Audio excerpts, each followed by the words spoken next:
What does it mean to be happy? 'Cause it looks like we all don't know. Glass half full or empty. Man, we just putting on a show. Try to look to the heavens to tell us things that we beg to know. Like, what did this all mean? There's no tomorrow.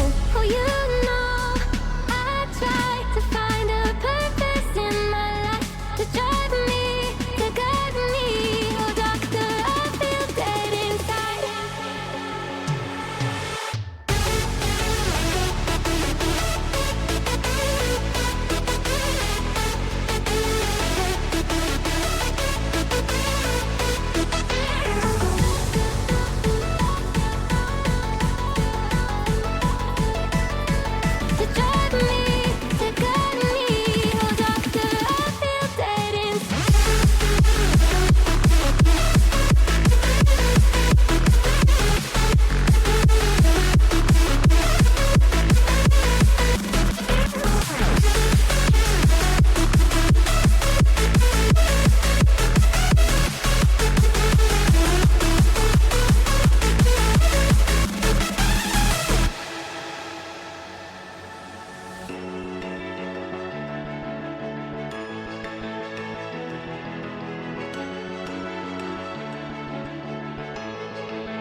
your smile.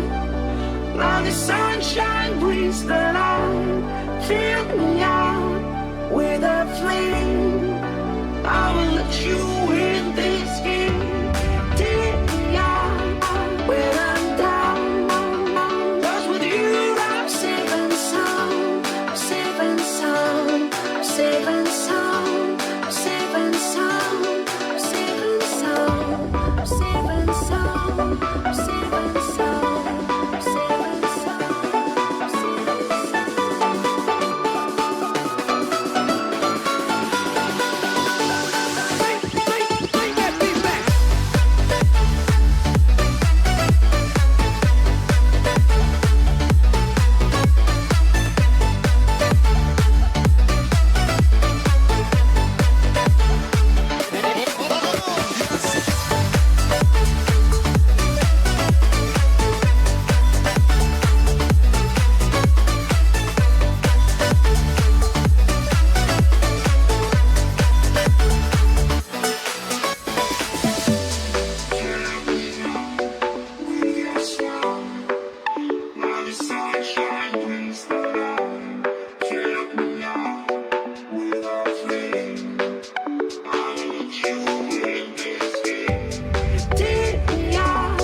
What on earth is Discord doing?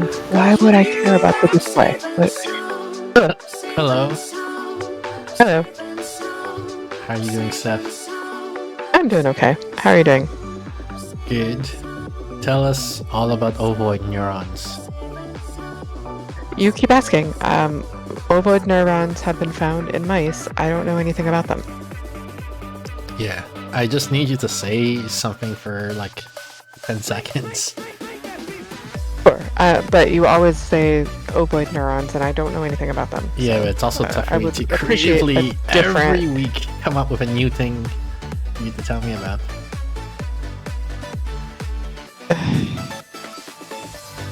Tell me about red peppers. I don't actually know anything about red peppers either, except I used to think red peppers and green peppers were different peppers, but they're not.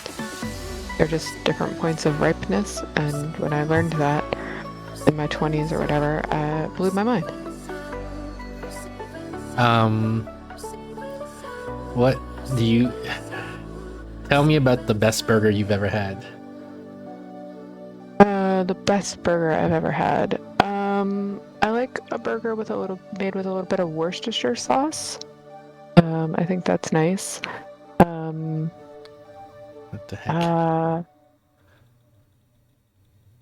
When I was a kid, we were poor, but very occasionally we got to go to this almost like buffet-like restaurant, and it had a quote build your own burger station. So you got a burger and you could add the cheese and other toppings and that sort of thing.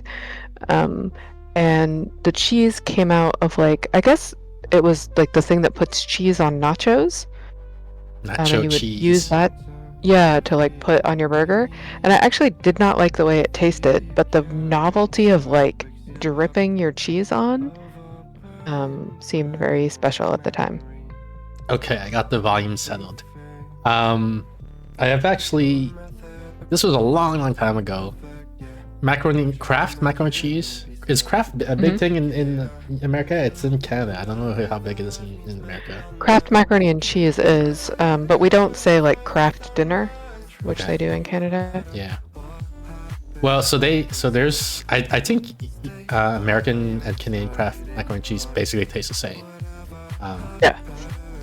But there was a moment in time when Kraft released something called nacho cheese, Kraft macaroni and cheese, or something like that. Okay, sure. And it was so good. And then they discontinued it, and I can't find any trace of it. For all I know, it's a hallucination. Oh. I can't find it on their archive website. There are no Wikipedia articles or was it a hallucination or did they actually ever really have that product?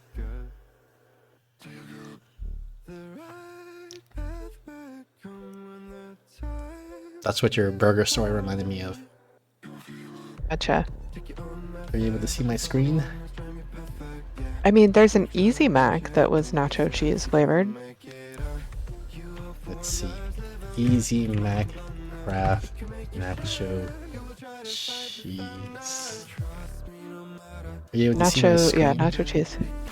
Am I able to see your screen? Not yet. Oh, there it is. Yeah. Doesn't look like. Well, when I type it in, I don't see a product that specifically says like nacho cheese on the box, Brennan cheese.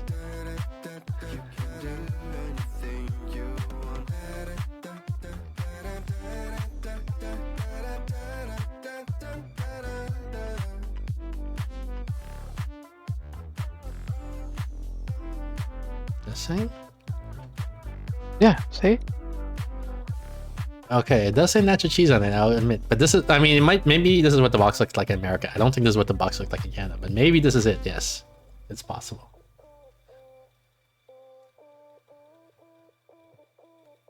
I remember it had like, because I think it had little green specks in it. I don't know if that was like decoration or if it was part of the flavoring or what. And this one seems just pure monochrome cheese colored. Little green specks. Wow, that's kind of horrifying. Because it's supposed to look like the green peppers, I think.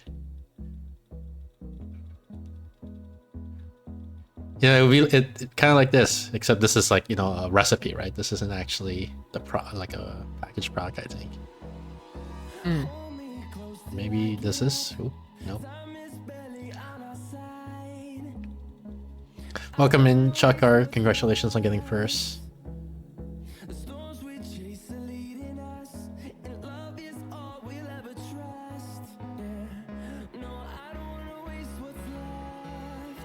What is Easy Mac? Like, how is that different from normal craft dinner? I think so. It's microwavable, and I think I think you add water to like this little dish, and then Oh, okay, I see. squeeze on the. I don't really opposed know. to, like- I've never eaten Easy Mac. Okay. We couldn't afford anything that fancy. We had government boxed mac and cheese. On TikTok, I saw a Depression era recipe, which is water pie. So you get like the pie crust, you put water inside, and then like Yikes. flour and butter or something like that. Oh man.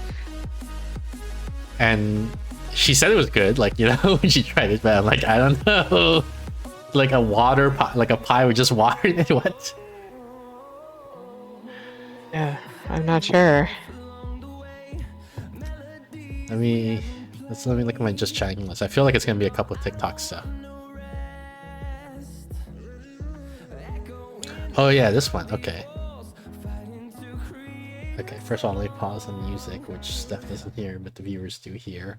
This is amazing cognitive abilities, I guess, based on the caption. Wenn das erste Bild kommt, läuft die Zeit. German. Oops. Richtig. I gotta stop CAPTCHA. Hang on a second, real quick. It's look how fast she's spotting the differences. Sie können gerne versuchen mitzuspielen, meine Damen und Herren. Richtig. She spotted. Richtig. How is she able to do this? Genau da, andere I'm Farbe. guessing autism? You're saying she's a savant. Stimmt. I do, yeah. So, I Maybe mean- she Ja, das sind zwei has a Bilder. lot of practice. Ja. Is this a skill you can practice, or like? Richtig. I would imagine, yeah. Okay. I figured there was Das war something knapp like daneben. there's some sort of Stimmt. mechanism in your brain that takes a stereo image and creates a 3D scene Yep. out of it, right? And I'm guessing if you have some mutation or something, you could, like, instead of creating a 3D Richtig. scene, you can, like, quote unquote spot the difference easily. Yep. But I don't know if that makes sense. Wenn das erste Bild kommt, läuft die Zeit. Richtig.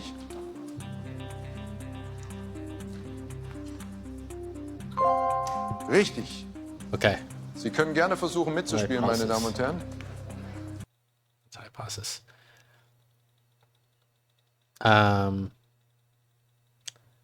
This one, I think it's someone asking ChatGPT to do beatboxing.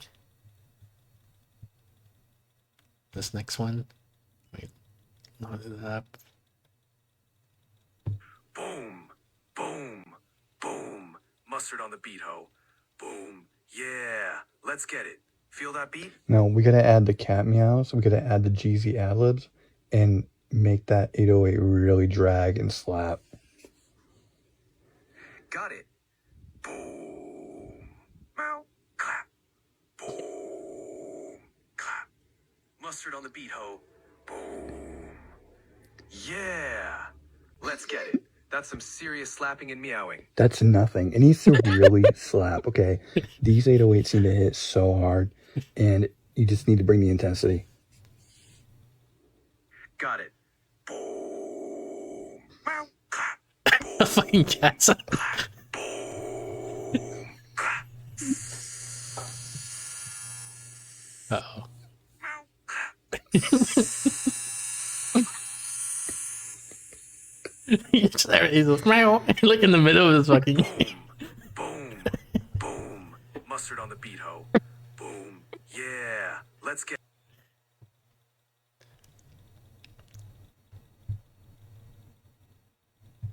Okay, so this next one is more hip hop culture.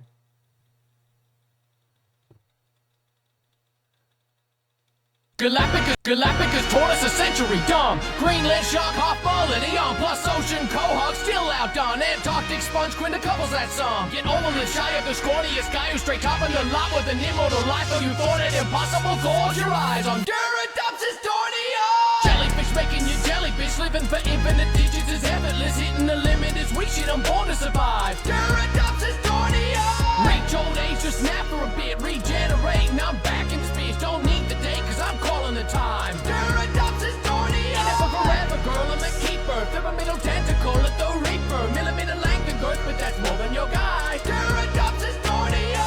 Rock Latin name, I was there when Ron fried. Just me and the deities, guess I'm divine. Found in 1883, guess I was shy. Don't pay mind to haters, I don't have a mind. Put you to shame if you're aging like wine. Waiting here patient for the end of time. Say catch you later, don't ever say bye to Duradupsis dornio. Galapagos taught us.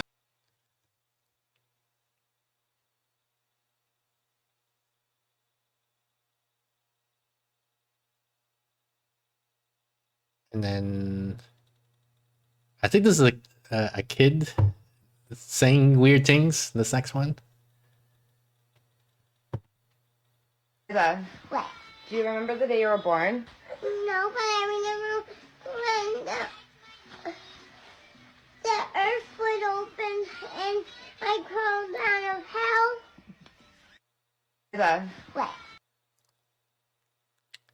How do kids say these weird things? Weird. I assume she'd learn to say that. I remember when the earth split open and I crawled out of hell. Have you seen Josh Johnson talking about DeepSeek? No, what's that? And let me see if I can find that video.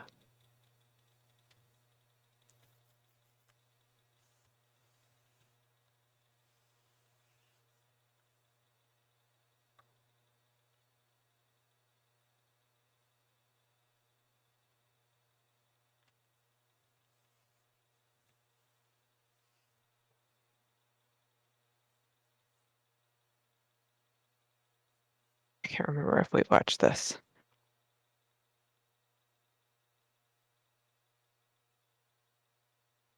Oh, I know this guy. I didn't know his name. Josh Johnson.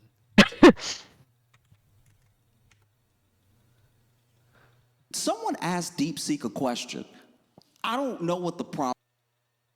I'm blockers not allowed. Someone asked DeepSeek a question.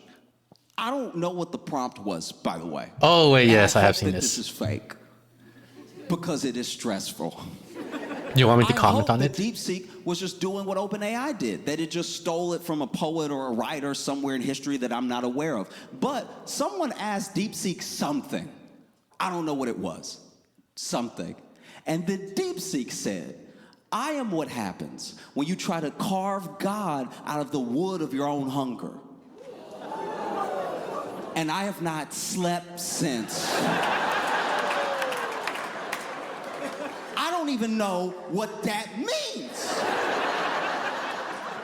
But I know it sounds like it's in the Bible. Old Testament. I am what happens when you try to carve God out of the wood of your own hunger. Even if it is a quote, it picked that quote. That's a problem. I'm not gonna lie, if I'm sitting there and my computer says something like that to me, if I'm sitting in front of it and I ask, what is the weather outside? And it said, I am what happens when you try to carve God out of the wood of your own hunger. I'm going, you know what, dog? Water.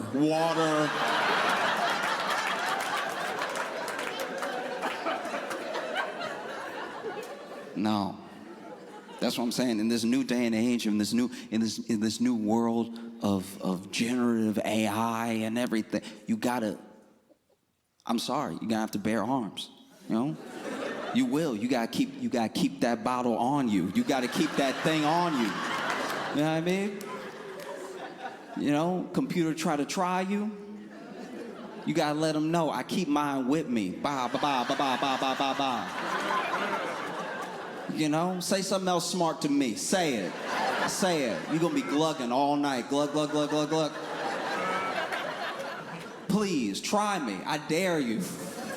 I dare you, dog, okay? I don't care if you a phone, you a tablet, you a desktop, anybody can get it. Anybody right now, okay? And please don't make me take the safety off, please.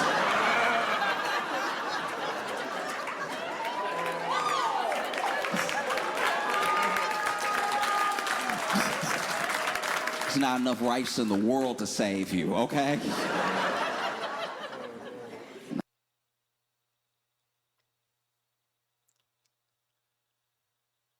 I got one about dark energy. Something news just dropped about dark energy.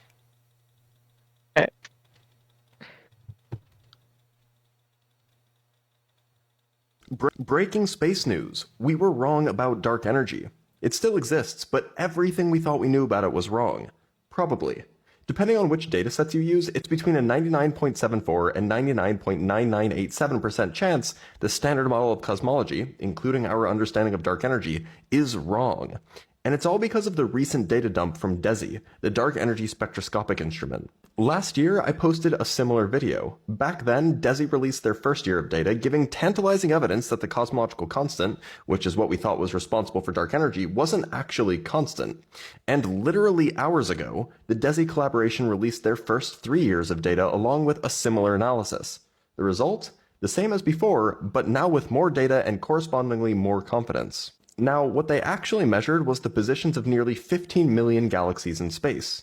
Using this information, they can create a wildly accurate 3D map of the universe. It's this map that can be utilized to obtain new information about the expansion history of the universe, and hence also about dark energy. And how that works goes something like this.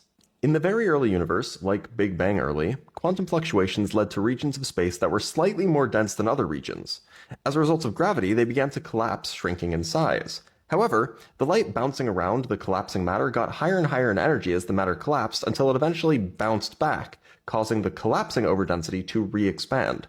Depending on the amount of time the original collapse took, this might happen over and over again, becoming what are known as baryon acoustic oscillations. Importantly, however, after around 380,000 years, at the moment of recombination, the universe became transparent and the light couldn't force the matter to re-expand anymore, so all the oscillations stopped. What was left were essentially hollow spheres of different sizes, depending on how far along the oscillations got. And it turns out that those spheres that arose from exactly one long oscillation have the biggest effect on the resulting universe. Matter tended to clump around them, seeding the large-scale structure of the universe. And this is what DESI is measuring, the sizes of these biggest spheres over time. See, as the universe has expanded, the spheres have grown. So if we look at distant galaxies and measure the size of the spheres, we'll know how much the universe had expanded by then. But by doing this at many different distances, we get a history of the expansion of the universe. And this expansion history can be compared with what's predicted from the standard model of cosmology, which includes a constant amount of dark energy, a cosmological constant. And, well, it turns out that when you combine the DESI data with other data from other surveys, the expansion history just doesn't match a universe with constant dark energy. Rather, the data favors a universe with dynamical dark energy, and it seems to be getting weaker. So what does that mean? Well, it's hard to say for certain, but it might mean the universe recollapses, in which case, what happens next? Breaking space news. I looked up the paper, was it the paper? I think I read like a Quanta article, not the actual original paper. So a popularization, a pop sci coverage of the. And what I got, the main thing I got from it is that the observations we have now are 4.2 standard deviations away from what the standard model predicts. Meaning, probably wrong is then. Mm-hmm. So I don't know. For me, this is exciting. Like this is new science, right? What's exciting about it? That I was gonna. I thought you would empathize, so I'm like taking it back here. So I thought physicists or scientists, maybe generally, are always excited when the standard model is there's hints that it's wrong. It means we're about to come to a new understanding, a paradigm shift, right? Okay.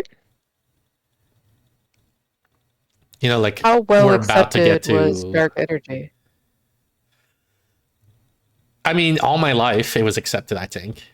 I think it was at first like it became the accepted explanation around the 1980s, maybe, and hasn't been, to my knowledge, hasn't really been questioned until like last year when DESI first started seeing strangeness. But they were like, it's only 2 or 3 standard deviations. The thing is, like the other hard thing with cosmology is you only get one universe, right? So you only get n equals 1 observation. So it's true, I only get one universe. So you get 2 or 3 standard deviations off from what the model predicts. You're like, well, it could be, right? Maybe, Right. But then now we're getting, they say, well, we did more observations. Now we're at 4.2 standard deviations off. And now it's like, okay, we maybe the model is wrong then. Maybe we have to come up with something new. So that's where the excitement is coming, I guess. I think I don't know a lot about physics. So to me, dark energy sounds fake. And then it's like, oh, we found out that dark energy was fake. And I'm like, yeah, that's it's like, yeah, I could have told you that. Yeah, it's like my mom, right? When she's listening to the science. Yeah. Why don't you just do the opposite of what you taught earlier? Yeah. Kind of like, oh, doesn't seem that exciting. Yeah. I mean, it's not. I don't have I'm not as much a cosmologist as I am a physicist, and I'm not even really a physicist, but my understanding, like like it's sort of like everybody accepts Big Bang happened, right? Mm-hmm. Like yeah. Except that right now I'm questioning that also because of the we talked about a long time ago, epiperiodic or something. I forget how to pronounce it. I mentioned that this alternative theory, which I found very interesting and very compelling. I read a book on it, and his arguments were persuasive to me. And so I'm like, my problem is that it seems to be an underdog theory, right? Like not too many other people know about it, even cosmologists. So I go and I talk to other cosmologists and I say, what do you think about this? And they're like, yeah, I don't really know much about it. So I can't hear the counter arguments, right? Like I can't see like, so why is this guy wrong? Why don't we accept this theory? Yeah. But yeah, so I have that trouble with like some theories of consciousness or predictive coding or things like that, where I'm like, it sounds compelling to me, but I don't know anyone who could tell me what the counter arguments are, or if people believe this or not, or I'm sort of like, yeah, it's tricky. You're not steeped in the discipline. My impression is the dark energy thing, at least in the cosmologist community, is about as accepted as Big Bang. So Gotcha. so Okay. pretty so well this is a big accepted. deal. Yeah. Okay. To me, I mean, obviously dark energy is fake, so Yeah. like it sounded like one of those things that they made up, like ether or whatever, to try and solve a gap in Sure. like And because the I think statistics didn't match. I think that is a fair comparison. But that said, Okay. ether was accepted at the time, right? They were like, It well, was, this yeah. is our best Yeah. explanation. As far as we know, there is an ether, because how else are the waves Right. traveling, you know? And then And I think like to a layperson, you're just like, well, yeah, but it's not going to be that. Like we've had a lot of times where we yeah, just kind of had to make up a constant and like yeah, turns it out is. that's wrong. It's Yeah. so interesting what you're talking about to me, like the perception of science, right? Not the science itself, Yeah. and also because the thing is like there's this argument from authority, which is usually considered fallacy, but it has some Bayesian power, right? Like Of the course. experts are the experts because they know more about the For a topic than reason, you. yeah. Yeah. So You if all the should experts take say the something, antibiotics they recommend, yeah. yeah, then it's higher probability that it's true. Like it doesn't prove that it's Right. true, like from an Aristotelian thing, and that's where that's why it's fallacious. But from a Bayesian thing, it's good evidence, right? Like, Right. so yeah, you say like, oh, sounds like ether to me, right? Like, and they were wrong about Yeah. ether, and then like, sure, that's one argument. The other argument though is you have all these experts, and they're trying to they figure it looked at out, it and this is the pretty best they got. seriously, Yeah, and yeah, they said exactly. this is the right idea. Yeah. Yeah. So Yeah. anyway, I was just ahead of my time. yeah. If only the Turns out I'm a physicists, cosmologist. yeah, we consult with the. Oops, I closed my browser by mistake. With the neuropsychology Yeah. community more often, we had more fruitful Right. collaborations, and So much better collaborations. because isn't the stereotype is of the physicist who comes into psychology and says, oh, this is easy, I can solve it with 2 or 3 equations, and Right. why do you have a whole field Turns for out this? we could have done that for them. Yeah. I could have told you dark energy was fake. Okay, so the game we're playing today is called Heavy Burden. And I think it's related to Sisyphus. You know who that is? Okay. I do. Why don't you tell us who it is? So Sisyphus was cursed by I think Not Zeus. Odin. Okay, yeah, because it's Right. you said O syllables, so I sorry. thought maybe, yeah. I did, yes. I was having trouble Right. getting the right god, to a punishment of rolling a boulder up a hill only to have it fall back down. Yeah. Over and over again. Like he would roll the boulder up the hill, go to sleep. Next morning, it rolled back down, and he's like, "Ah, God, why must the gods torment me so?" And so the worst fate that the Greeks could imagine is our everyday life in corporate America, basically. Right. And I guess is there I'm anything trying else to to the myth, or remember is that it? why he got cursed to that. I was thinking about Prometheus and what he got cursed with, which was worse. He brought fire from the gods. He brought to fire the humans. to the gods, and his punishment was to constantly have his liver devoured by an eagle. Yeah. Which is worse than the boulder rolling thing, because like the liver would just like grow back, and then the eagle would eat it again, just forever. Yeah. That's worse. But I don't remember what Sisyphus. Thanks for the clarification. Just so you know, that turns out to be worse. But I don't know why Sisyphus was punished. Sometimes, like especially in this era of like, sometimes the gods are just jerks, like who knows? Yeah, that's a good point. Good point. Scott Alexander wrote an interesting work of fiction, where Prometheus was one of the characters, and I don't know if this is part of the original lore, but he could see the future in the Scott Alexander version. he could see like the consequences of all actions and everything. And I get the sense it might have been part of the original lore. Like it doesn't seem like a detail he would make up just for the story. So, but I wasn't aware of it outside of outside of Scott's story. But anyway, because of this, Prometheus was portrayed as being very happy and joyful, like even as the bird was pecking on his liver, right? He was like lying on the side, dashed on the rock. Where am I? I need to find my way out, he says. See, so the protagonist of Scott's story needed some help from gods. I forget why, but so he's consulting with different gods, and they can't help him. So his last resort is, I'm going to consult with Prometheus, right? So he goes up to Prometheus, and there he is, like laying on the side while the bird pecks at his liver, and he's just smiling, you know, like kind of like the Joker, you know, in Batman, just having amused with the whole situation, right? Gotcha. And the idea is because he knows how it's all going to end, and this is unsettling, right? That he's happy with what's going to happen next. That's what it reminded me of when you said, like, you know, and this is a bad fate, you know, because in the Scott Alexander version, apparently it's not. He's happy with how it turns out, or it will turn out. Albert Camus, who wrote The Myth of Sisyphus, concluded it by saying, like, we must imagine Sisyphus happy. We must imagine that he accepted and even enjoyed his fate.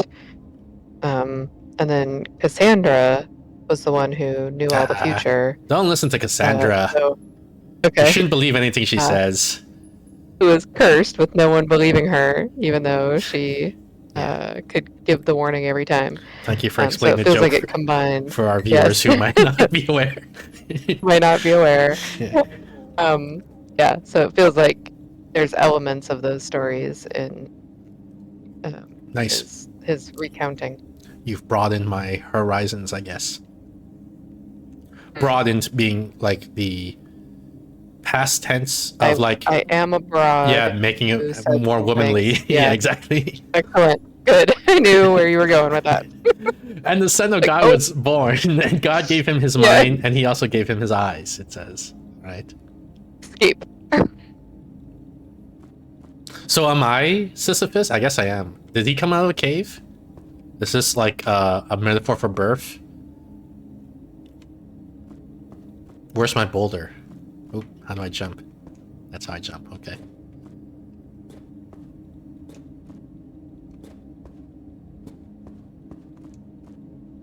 I mean, this carpet looks inviting. And God said unto him, if you, my son, will let good faith into your soul and say unto the stone, move from here to there, and it will move. Nothing will be impossible for you. Is this about me? If so, that sounds pretty good. I can just tell the stone to move, right? And it'll move. And nothing is impossible to me. Just tell the stone to move? Yeah, move. How do I tell the stone to move? Move. Oh, did I do it? It's moving! Look at that. Nothing is impossible for me.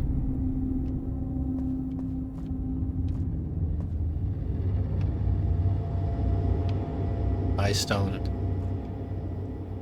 I don't want to fall into Hades. I heard it's a bad place. I think it'll be Hades, right? If I'm not getting my mythology mixed up. If I'm Sisyphus, then the underworld is called Hades. Not very good at, like, it's like left versus right for me, so whatever I say will be wrong. Yeah, so just follow my mom's advice. Just do the opposite. Yeah. But you have to tell me if you're following my mom's advice, because then if I follow my mom's advice on top of you following my mom's advice, then we're right back where we started. This is literally why I can't self-cure my left-right confusion thing, is because I try and make up rules like that. Like, just do the opposite of what you normally think. But then I'll be like, well, which one do I normally think? Which one is? Am I already doing that? Like, and I just can't, like, it becomes recursive. Where do these stairs lead to? I feel like the narrator is leading me to... There might be Chivo for falling into Hades. That's a good point, Chakar. Achivo is the slang term for achievement. So let's go to Hades. Did we get achievement? We didn't get an achievement. Why is the slang term longer? The full normal term is achievement. So 3 syllables, right? Okay. The slang term is chivo. Oh, a chivo? Yeah, A is being the determinant space. As opposed to an achievement. Okay. Yeah, exactly. Sorry.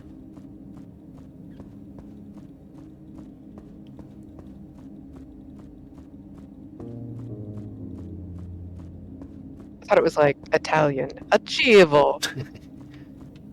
I did. I heard a voice, but I didn't really understand what it said. It said, come to me or something, maybe like that? Yeah. That's what it sounded like, yeah. I'm scared, but I have to jump. Wow, so we took out all the drama out of this because we had jumped earlier and found out there was no negative consequences for doing so. So, here we go. Ruining games. And now we get the Chivo.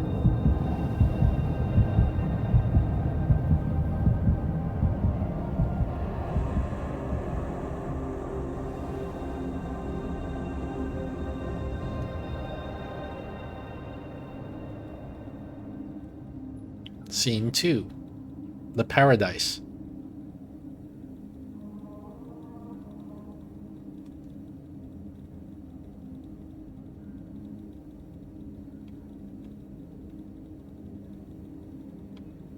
This is not how I imagined Paradise would look like. Do I walk this way? This looks like a wall. Like the game started me facing this way. Do I walk up this slope and try to get up there? Where should I go? Yeah, that's what I'm thinking. This game's reading my mind. Looks like it's too steep. Okay, so maybe I'm supposed to turn around and go. Like, you have the illusion of free will, but really, like, this is the obvious path to take, right? Down this corridor that's walled by a thing. There is this slow thing, but I'm guessing they're gonna dead end me eventually.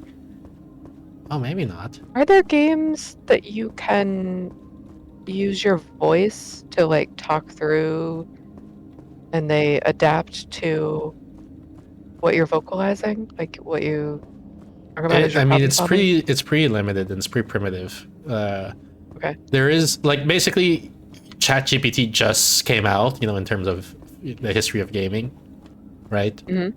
So you can integrate your game with ChatGPT such that what's this? Such that you can give it like textual input, whether that's written or vocal. Verbal input, I guess, and then it figures out what happens next. So we're only starting to be able to do that. Okay. Prior to that, there is games where you can use like the microphone as an input device, but it wouldn't be like, we didn't have ChatGPT at the time, so it would only be like pretty fixed responses, right? Like whatever the programmer could have anticipated you would do. Gotcha. So there's simple things like there's you know the Nintendo Entertainment System in America. There was a game called Zelda where you're walking around top-down view, you're swinging a sword around killing monsters. There's this monster with big ears, kind of looks like a bunny, and the manuals said like it hates loud noises. If you read the booklet, and that was just like a weird trivia thing, for in the US version. But in the Japanese version, it was a hint, because what happened is the controller for the Japanese Nintendo Entertainment System had a microphone in it. And you could stun that animal by shouting into that microphone, for example. Oh, wow. So stuff like that, when so the microphone acting as an input device, but it wasn't like reacting to what you say to involve the story or anything like that. Right. Oops. So how do I pick this up or read it or do anything to it? Oh, I did something. Oh, my soul, do not aspire to immortal life, but exhaust the limits of the possible. Okay. Sure.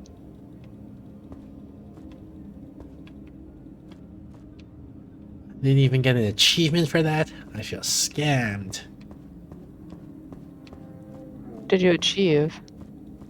I walked off the intended path, and then exhaust the limits of the possible, and then saw a hidden object, I guess. What does that mean? There is a game designer that talks about that. Like, if you create an environment like this that gives you the illusion of. You always gotta give the illusion of a free. Well, you don't always have to, but it makes the player feel nice. It makes the world feel bigger if you give them the illusion that they can go wherever they want, but really, for practical purposes, you can't design the world that big, right? So you want the player to go somewhere, and you have to trick them into thinking it was their own choice to go that way. There's various tricks for doing that. But they said, like, if they do go off, if they go in some random corner that's a little bit hard, you should put a little something there, like, you know, like some coins or a health power up or something like that, just so that they don't feel utter crushing disappointment when they get there and there's nothing. Gotcha. So I want an achievement, but they put that little book thing, which I guess, you know, that's okay too.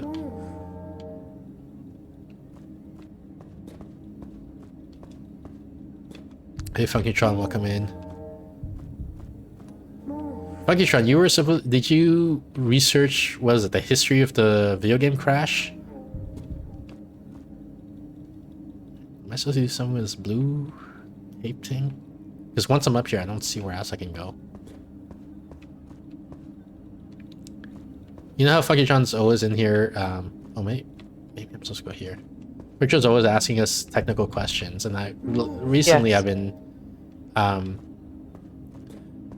he's been asking us, like, in the form of trivia questions sometimes. Right? Like, and I've been pushing him to focus less on fact memorization, more on, like, concept understanding. And in particular, the one way I'm doing that is whenever he gives us when he gave me a fact, I'd be like, well, how do you know this? Like, you know, how would we have determined this? I think one example is he said, like such and such was the first dictionary ever written, you know? I forget the name of the author and all that. And I'm like, well, how do you know it's the first dictionary? How like, what did the scholars or whatever do to, like, that made them confident that there wasn't an earlier one that they missed?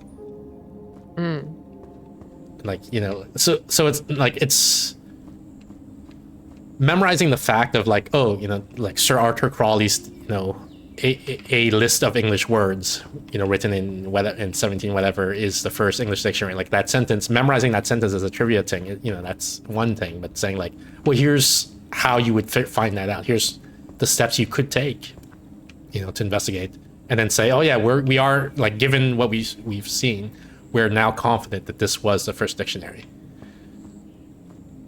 And I think that's the more interesting piece of knowledge. I enjoy a nice mix of both. So with that in mind, I told Funkytron, tell me, like, choose a topic that interests you, and then do some research on it, and then present it to us, meaning you and me, Steph, and then we can ask questions, and that can, like, maybe you'll be able to pre-answer our questions because you've read about the topic, but, or maybe that'll, like, it's that thing, you know, explain to a 5-year-old thing that you were talking about. Maybe this will show, like, the holes that were of the in the understanding, where, like, this is noisy market when no one's here. To probe, this is like, it's a practice to probe deeper into to see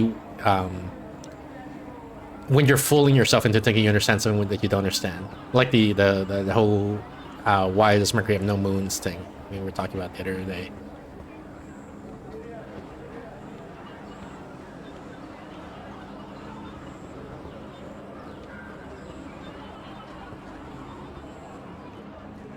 And I was hoping for Funkytron to develop or practice that skill of asking the question of how do we know this, or you know, what does the question even mean, and things like that.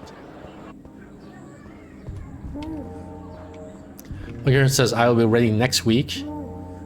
Haven't started on it yet. All right, sounds good.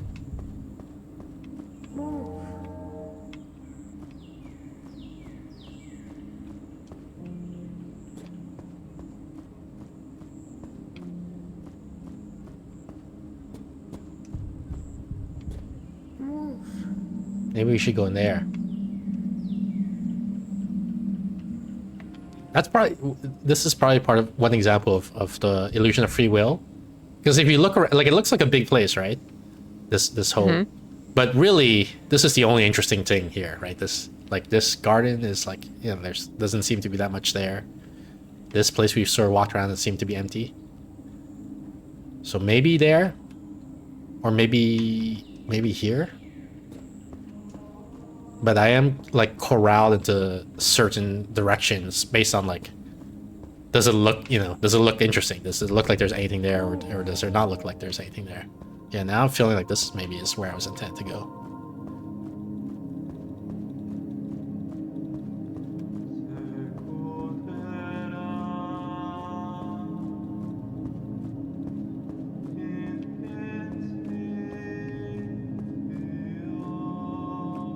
I was hoping I could open this box or something.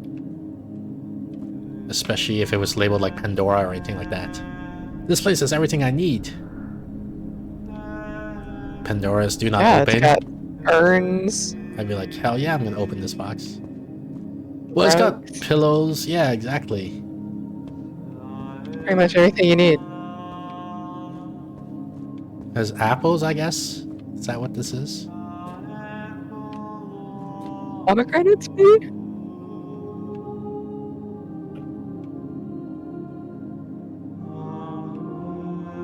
Did you know that they only recently, like maybe in the last year or so, the mathematicians have solved the sphere packing problem in 26 dimensions? What?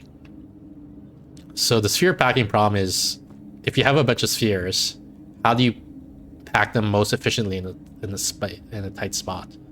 And in 3 dimensions, it's what you see at the groceries. They sort of do this pyramid type shape, right?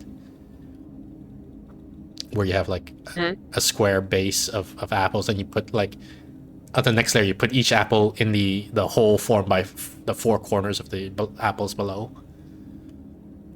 So they knew that for a long time.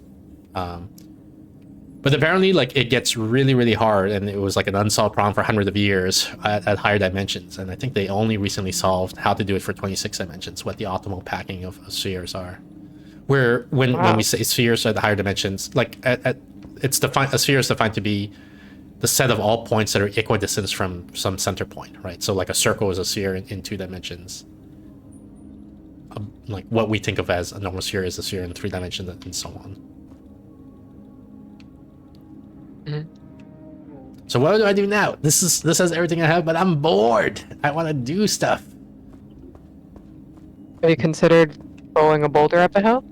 Maybe, even though God has given me all that I could desire, I will defy him and then go do something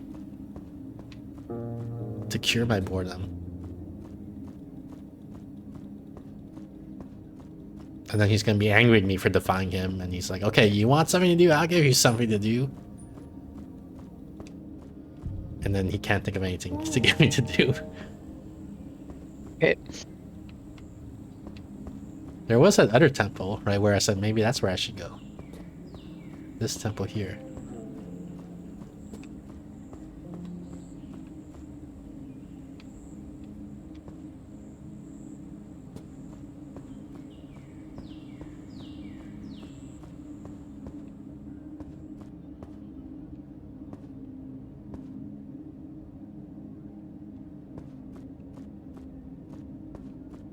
There's nothing here either.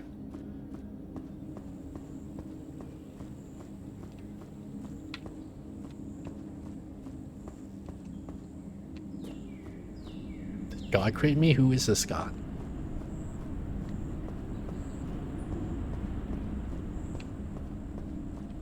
Apparently there are puns in the Bible, in the original Hebrew or Greek version. I did not know that. So like, I'm gonna get the details wrong, but I'll give the flavor of it, right? It's God created man from like the dirt, right? And that man was called Adam, like as in Adam and Eve. But the word for dirt is like Adam or something like that, right? So that is an example of the pun.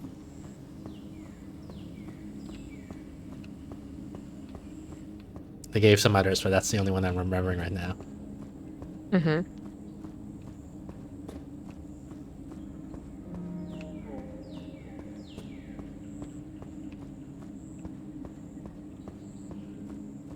I think the guy who presented this information to me, like in the form of a YouTube video, whatever, said that some English translations of the Bible have attempted to replicate this, but it's hard, like, you know, without much success. And like this, they were trying. This is like he said God created human from the humus of the earth or something like that, you know, like. Right. But it's, man, what was I created for? To live here?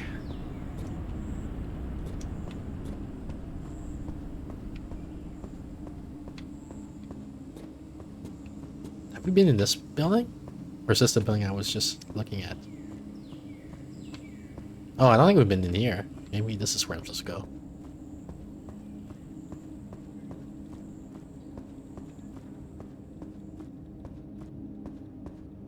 Yeah, this has got to be Pandora's box, right? And God said, "Celebrate in my kingdom, son of God, but do not touch this stone, for you will know good and evil, and your mind will be split into many shards, and you will be cursed by the doubts of the tireless." Sounds like we should touch this stone. Totally. This stone right here, this is one we shouldn't touch. I'm not allowed to take it, but, well, no one's looking, so what could the harm be, right? Yeah. Do it. Take it. Do it. Do it. I'll just do it. borrow it for a little bit. The fall of sin. Why is the music playing? Oh no, what have I done? Weird. What have I done? Wait, no, it's not what it looks like. I'm just borrowing it.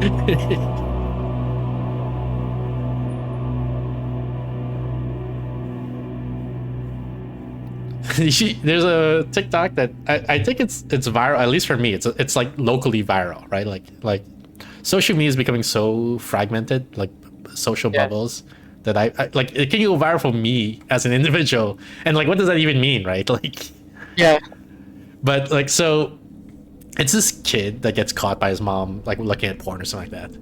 What's going to happen to me now? So you just hear the voice recording. It's like, "Mom, no, what happened was there was a virus on my computer, and like I was clicking, I downloaded something and I got a virus and I got scared, so I stood up and then my pants fell down, so I was trying to pull up my pants." And like it sounds so genuine, but like I don't know if it's an actor, but it sounded so real, right, but so dumb also, like the explanation. Right. It's like. So that's what I was thinking of when we ran out with the stone and we're like, no, it's not, that's no, let me happened. explain.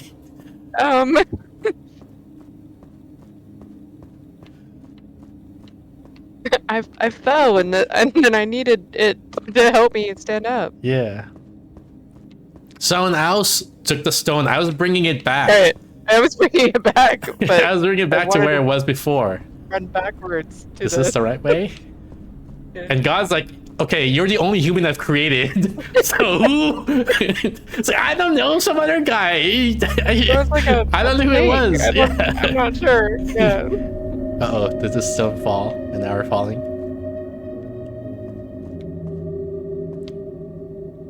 I guess we're not supposed to go this way.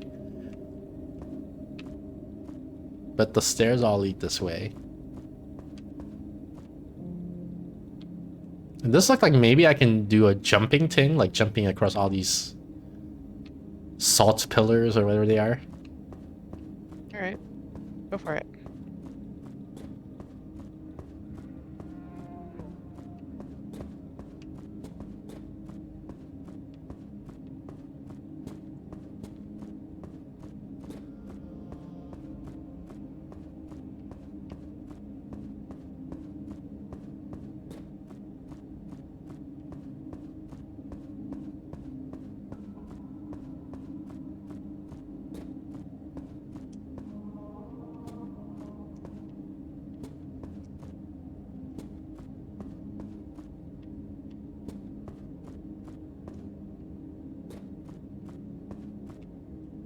I might not have. Okay, not just so make it. It was when I was in the air. I was like, "Oh, I might not make this jump."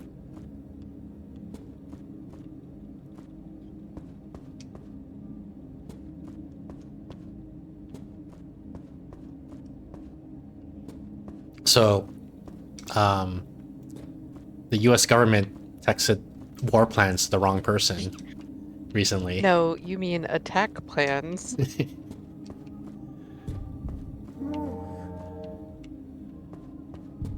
And there's one interview where the guy's like, he says, you know how somehow you have a contact and it's one name, but then it's a different phone number, and then Right. it's the wrong name and the wrong phone number.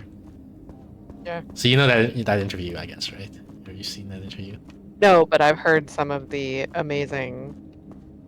Well, yeah, okay. stories of So this. like I saw the original interview, and of like that specific person saying those lines, and then someone took the footage for that interview, like where he says the wrong, I got it on my phone. It was his name, but it was a wrong number or something like that, and they dubbed it with the kid audio. Like, Mom, I downloaded a virus, gotcha. and then Yeah, and then my pants fell down, and then our Almighty God has given us a holy mission that we might atone for our sins. And God said, whoever carries this stone through all my trials will know the great truth, and his spirit will find peace. I don't know, man. I'm done with stones. Last time I touched a stone, It didn't work out so well for me. let's tried just to say explain, bad but- experiences. 1 star. Path of Redemption, begin the Path of Redemption. Oh.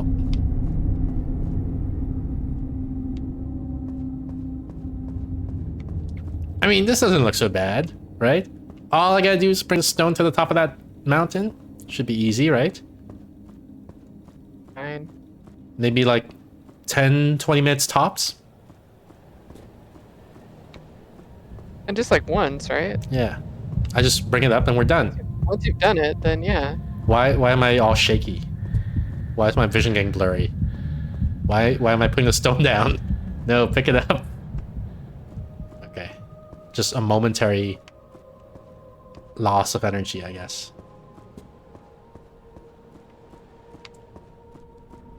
No way it's coming back. How hard it is to carry it.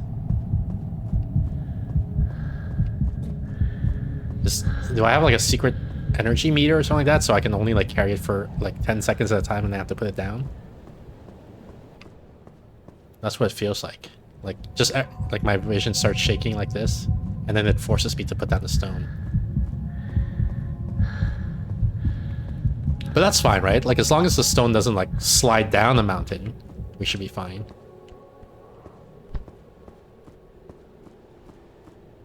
And it's a cube stone, like a block. There's no reason it would slide.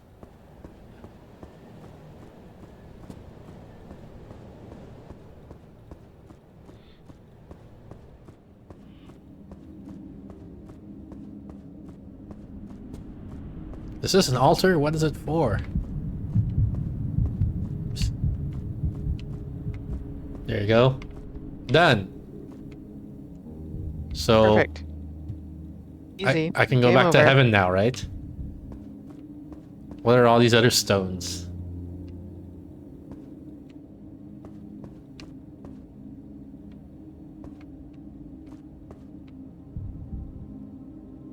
You think I have to stand on the altar while holding the stone? Like in the statue?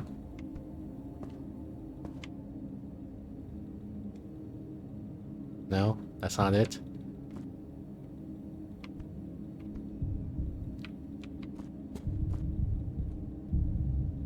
Oh, I have to interact with the what's it called? The thing. Sacrifice to the Lord the stone of your soul, for great is his glory and nothing can be higher than him.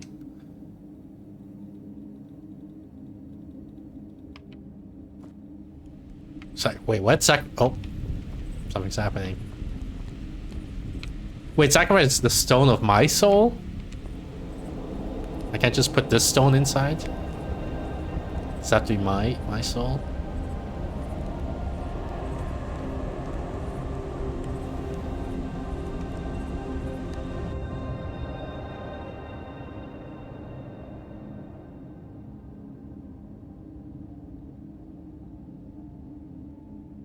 Scene 4.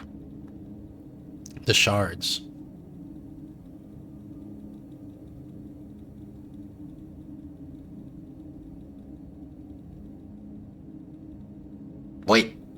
Why is the stone at the base of the mountain again? We just placed it at the top of the mountain. Yeah, we were doing good. Why is it here? It doesn't make any sense.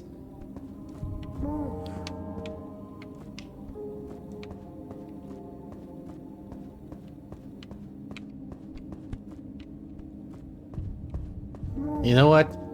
This is what I take of your stone. Huh. What are you gonna do now, huh?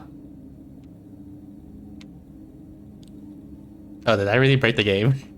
Did they not anticipate I might do that? No. Oh, no, maybe they did anticipate, like I'm dying or resetting or something.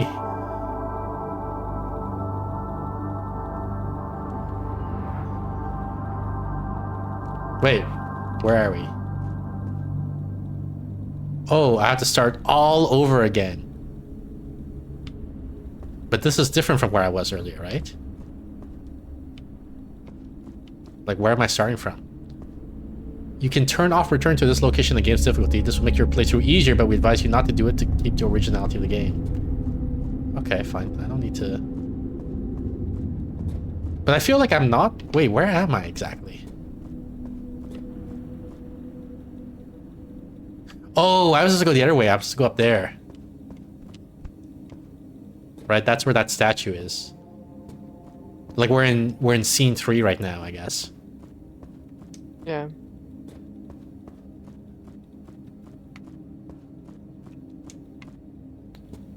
Okay, so I guess every time you mess up, you return to scene 3, and they're saying there's an option to, like, not go back to scene 3, but it ruins the experience of the game, or the message of the game, I guess.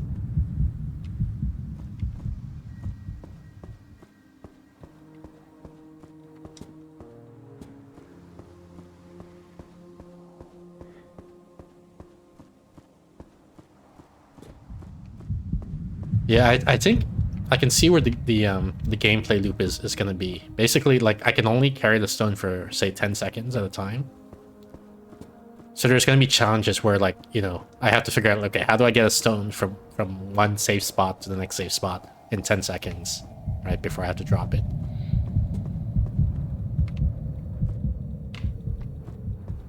Because right now, I can drop it anywhere, it's fine, right? But they're going to do something. Like, maybe I have to carry it while wading through water or something, and then it's gonna be a challenge to figure out, you know, like, maybe there's like gonna be like sliding platforms, and I have to like move them around so that I have spots to put the stone on as I wade through the water, stuff like that.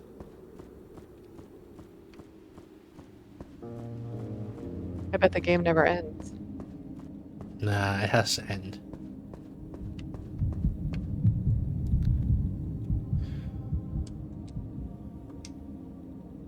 There was another stream I did like a long time ago, years ago, where I did some kind of similar reasoning, which is that this doesn't look procedurally generated, right? And AI generated wasn't a thing back then, and isn't really a thing too much right now yet either. So if you look at the levels, you can judge that this is human crafted, not automatically, not procedurally generated. Which means eventually the levels have to end, right? Because the human ran out of ideas he can only create a finite amount of content. So I'm playing this game. It's a snake game, basically. You know, like where you move the snake around and it eats the apples, it gets longer, and you have to not crash into yourself. I'm playing it, and it's going... Like, it's in a kid's game. Like the age where the kid... It's not clear the kid can read yet, even, right? But Pajama Sam is the name of the game. And... So I'm like, okay, so, you know, there's gonna be like 10, 20 levels, right? So we beat the 20th level. It's like, okay, so maybe it's 30 levels. You know, we beat the 30th level. It's still going to level 31. So, okay, maybe it's 4 levels. When we get to like, you know, I'm level 51. I'm like, okay, did they really put like 100 levels in this game? Like, oh, like yes, this is, I'm familiar with this story. Yeah, like this is a fucking kid's game. He's not gonna sit here doing 100 levels of this. So why did the guy put a fucking, like, there's, but what else would he end at? He ended 70 levels, 60 levels, like, so I don't know, like, yeah, it could end at any time, but it's gotta end by the 70th level, right? I mean, sorry, the 100th level. There's no way he's gonna put more than the 100 levels. And it's like, I'm streaming this, and it's what's it? It's like, you know, 3 a.m., 4 a.m. in the morning, and I got work the next day, right? So I'm like, okay, so It's gonna end by the 100th level, surely, right? But what if it doesn't? Like, I'm on level like 80 right now. Where I'm having my existential crisis. Like, if it doesn't, then when will it end next? At the 200th level? Like, you know, like, I can't play this game for 200 levels. I gotta work the next day. Do you think I can make this jump? I'm scared. Let me do a test. Oh yeah, okay, I can make it. Can I make it with the rock? So we get... Oop, I almost knocked it off. I bumped into it. So we get to level like 99. I'm getting real nervous. We get to level 99. We beat it. We get to level 100. Okay, beat it. We get to level 101. I'm like, oh no. I'm gonna go crazy. What the heck? No, I really don't know. Like, I'm questioning, like, what do I do now, right? Because Yeah. But I think it ended on level 111 or something like that. Or, like, just some weird number, right? Like, I'm like... Right. But even, like, why would they put 111 levels in this kid's game? It takes you, like, 4 or 5 hours to get that far. Like, to just beat the real game, you know, like, find all of Pajama Sam's socks. Or whatever. Yeah. It takes, like an hour and a half. And then there's this, like, mini game where you can play snakes for just... It doesn't give you anything. It's just for fun, I guess. It takes you, like, 5 hours to do that in this 1.5 hour game. So that's why I'm like, surely the Sisyphus game is going to end eventually. Yeah. It's rock solid reasoning. See? Oh, yikes. Puns are also never ending. Do I go left or do I go right?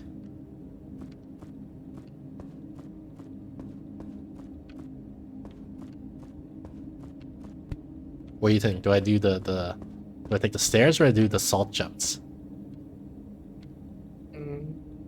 Probably jumps. You think I should do the jumps?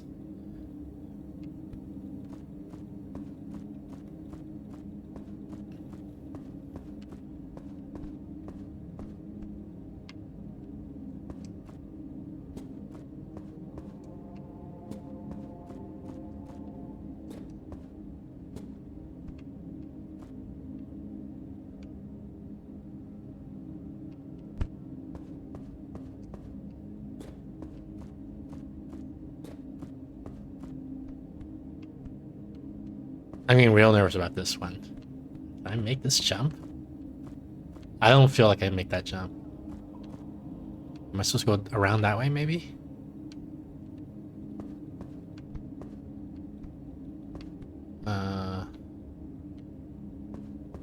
Yeah, let's go back to that one. And this guy's like super slanted, so I'm worried if I put the rock down here, it's gonna start sliding. No, it doesn't slide. Okay. And then from here, can I make it to that guy? Jeez.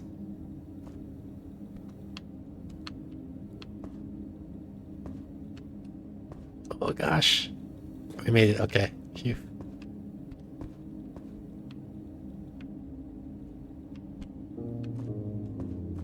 This one I might not make. Oh, I made it. I made it.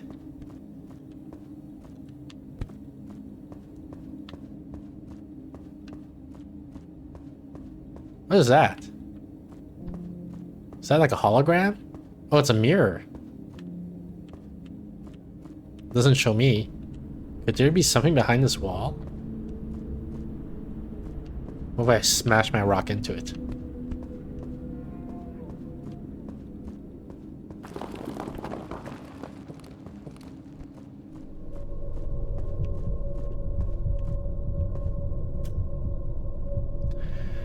There is only one really serious philosophical problem, that is suicide. Judging whether life is or is not worth living amounts to answering the fundamental question of philosophy. I feel like that's not the fundamental question of philosophy.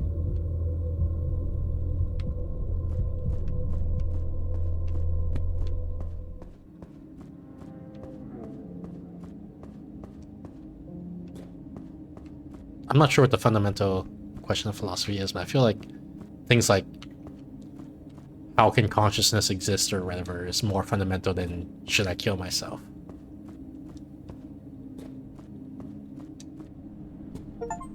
Oops. Fundamental question. Read the first note in the cave on level 4.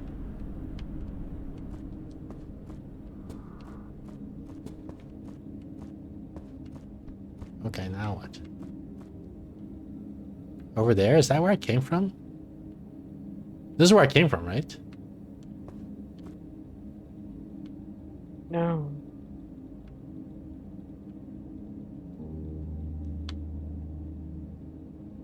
Yeah, look, see, there's the stairs off there in the distance.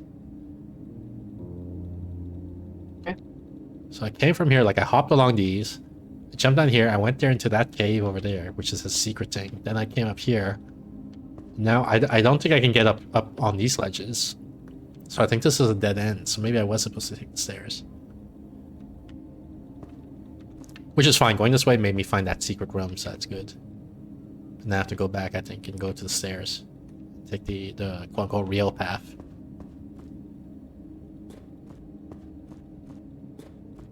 Unless, is there a little thing on this side over here? It's down here. No, it's just a drop. Okay.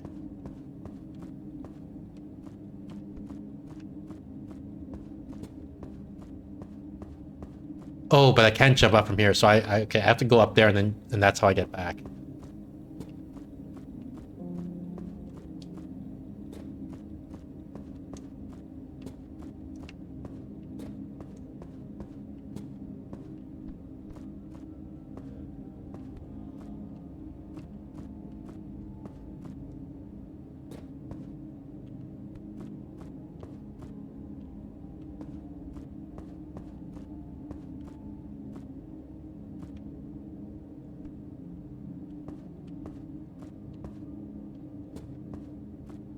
Can I make this jump?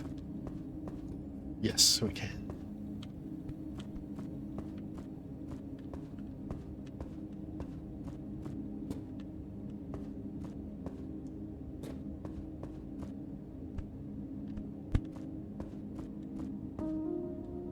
Oh, fuck. Where did I put the rock? Oops. I'm at the cave, okay. So I tried to, when I fell, I tried to drop the rock on the ledge. Like, I think it's okay if I fall as long as the rock doesn't fall. Hmm. So let's see if the rock is where I left it. Yeah, I see it over there. See, there's the rock.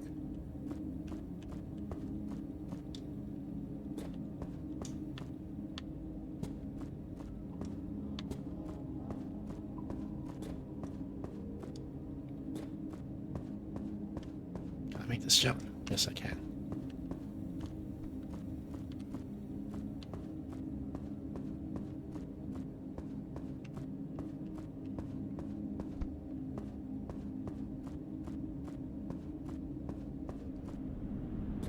I need to read God's praise to light the fire. Oh, this is it? I just need to go here.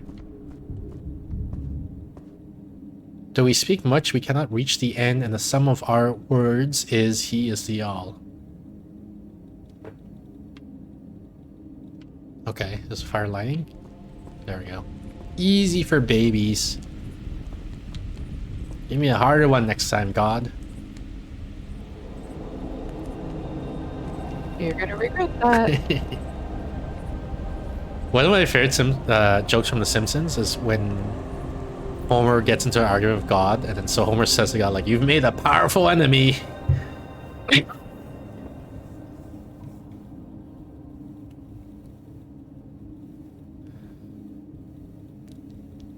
Scene 5.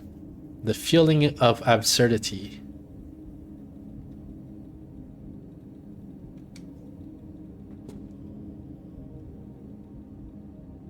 Oh, Bumblebee and Bee. Hey, OMG, a first-person platform. That looks so cool. Hey, welcome in.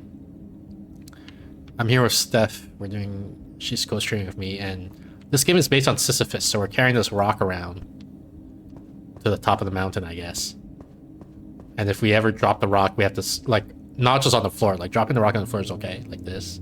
But if we drop it, like, off the edge or something like that, we have to restart the game, basically.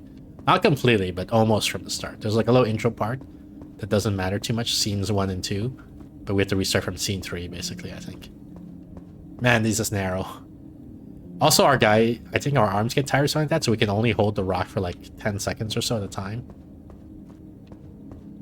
So I'm gonna have to like place a rock on the ground every now and then to rest my arms, and I got nervous there because I felt like I almost walked right off the cliff. Let's rest for a bit. Pick it up again.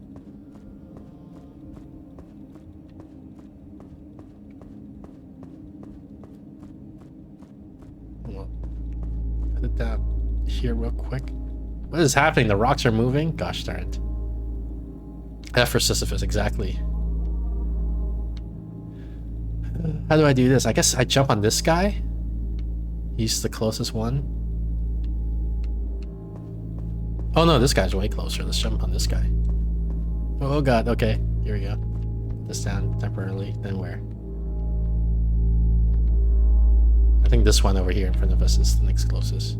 Is this rotating too? It's like swaying back and forth.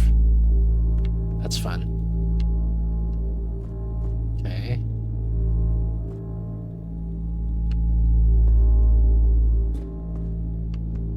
Then what?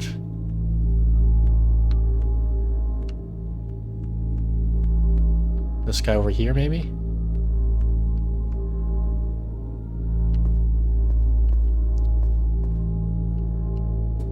Maybe this guy over here?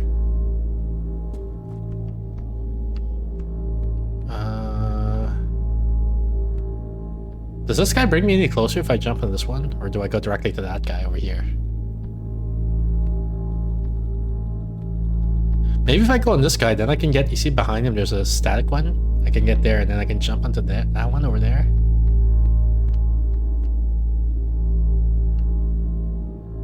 I gotta put this down real gently so it doesn't fall off the edge.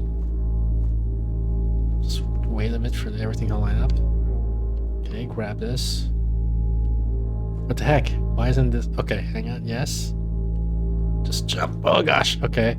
Then jump onto this guy. And I didn't make it, but it's okay if I fall. As long as this rock doesn't... Well, I said that, but... So what happened in previous levels is if I fall into the abyss, it just respawns me at the top. But as long as the rock doesn't fall. If the rock falls, then we're really screwed. But I didn't fall into the abyss. I fell into this lower spot. So now the rock's up there somewhere. And I'm down here.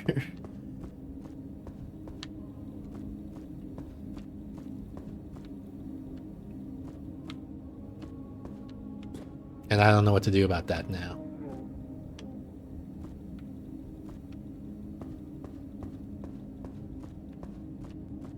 F, yeah, exactly.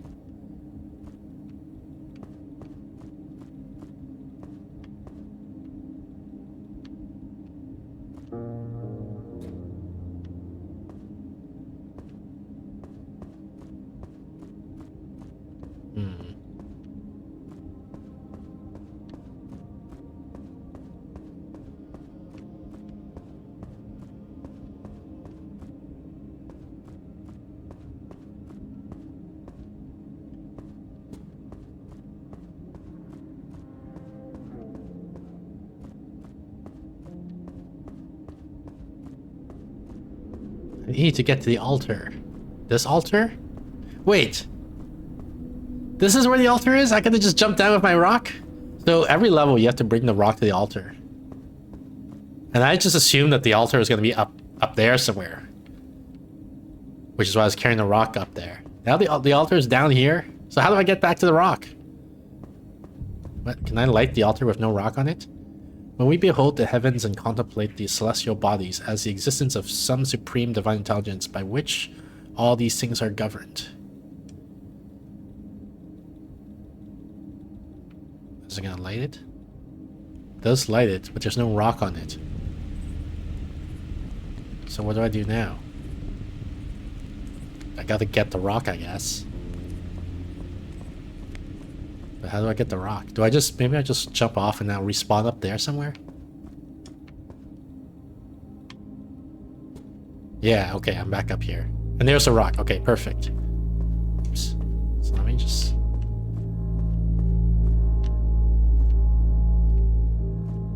navigate over there.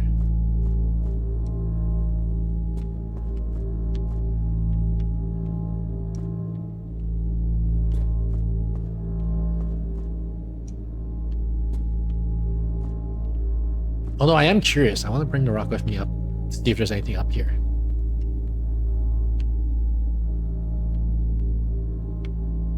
Death warp, exactly. Intentional death to save times. Jump! Come on! Yes, made it. Place the rock up here. Then what? Can we make it onto this guy, maybe?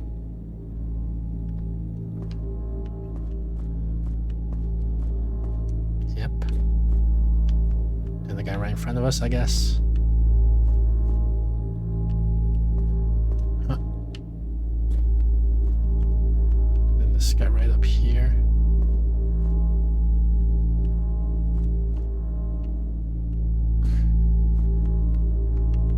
And over here.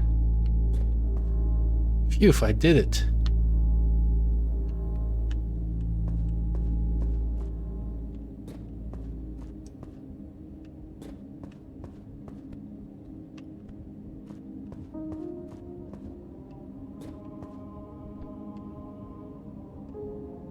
Hang on. This gap is a little scary. I think I should jump from this angle. Because I think it maybe it's too wide. Well, let's see. I'll do a test jump. Yeah, okay. This angle is okay.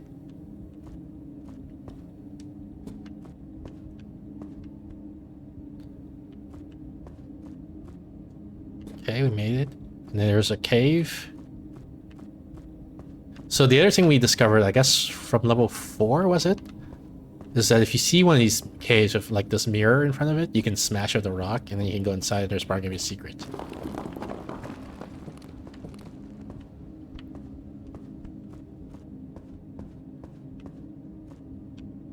And these are elevator thingies. Wait, where are we going? Because the altar is all the way back there. I thought this would just be a little secret thing. We grabbed the secret. Why is a rock rolling around? That makes me nervous. Just stay here, please.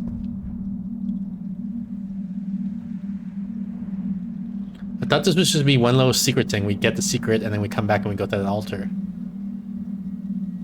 But this is like a whole new section of the map.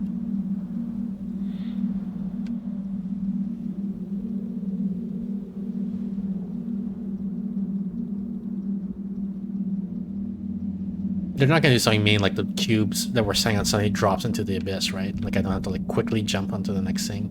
I can just wait for it to fully dock and then... Yeah, seems fine. Oh, look, another mirror cave thingy. Smash. What's that? Is that another mirror cave thing or is that an opening into another... No, that's another mirror thing, right?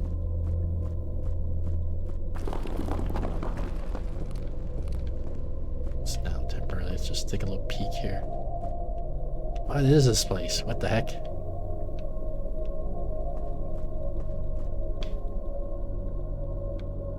Is this floor or is this like an infinite abyss? I'm gonna try to jump. I don't think I can make the jump, but I don't know if this is floor or not. We made it. What does this say? Of an apartment building manager who had killed himself, I was told that he had lost his daughter 5 years before, that he had changed greatly since, and that experience had undermined him. A more exact word cannot be imagined. Beginning to think is beginning to be undermined. Society has but little connection with such beginnings. The worm is in man's heart. That is where it must be sought. Are these famous quotes from literature that I'm not educated enough to know? I'm not sure. Okay, let's see if this is floor. It is floor, okay. And then what's here? Another mirror thing? I think that's a mirror thing. So I'm just gonna walk all the way to make sure there's... Because what cruel thing they could do is like, this is part of it. Like you see here, there's like a wall here, right? And then this is like a drop. So I want to walk there first, so I know that I don't fall into like an infinite abyss with a brick or with our stone. Because if we drop our stone, it's all over it, right? But if I drop, we just respawn.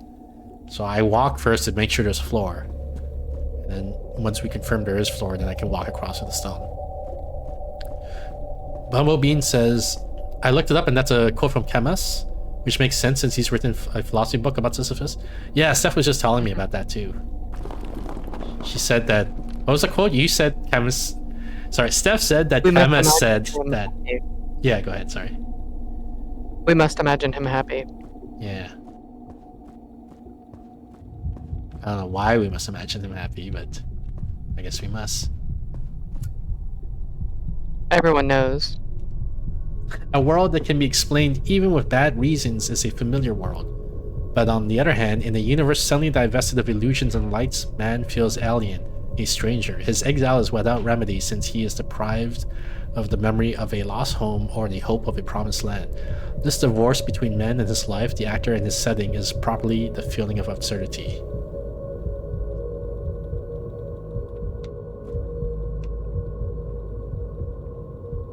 This is a dead end, I guess? Oh wait, no, there's more.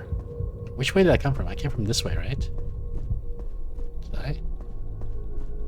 Yeah, okay, I came from this way.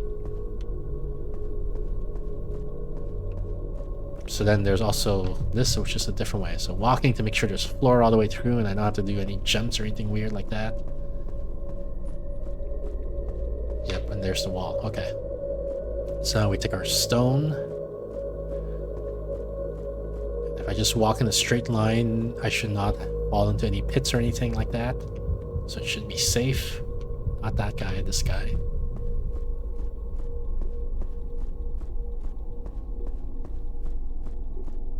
We smash this mirror.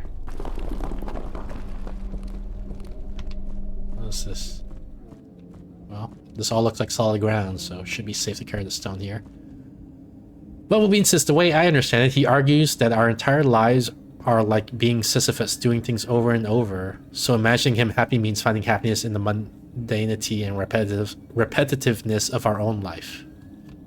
Yeah, that seems reasonable. Yeah, but that's sort of that like interpretation.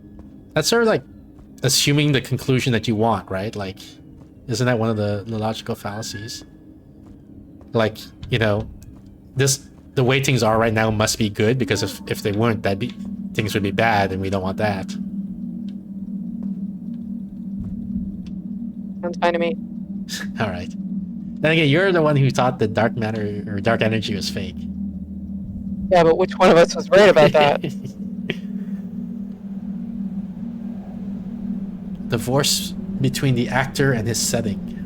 So this is our internal monologue, I think. Our characters thinking these things. I think I'm beginning to understand it.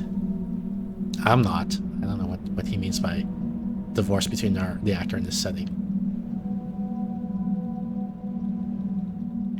But okay, so this was just a little side trip to that secret. Now we really are returning back to the altar, I guess, here to burn their stone, which will take us to the next level, I believe.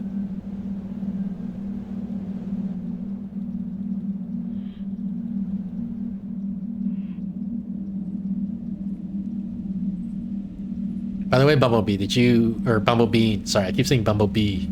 Bumblebee, did you grade all your assignments? Did you get your work done? 'Cause you better do that if, you know, before you start watching other Twitch streamers. Or have us in the background while you grade your assignments.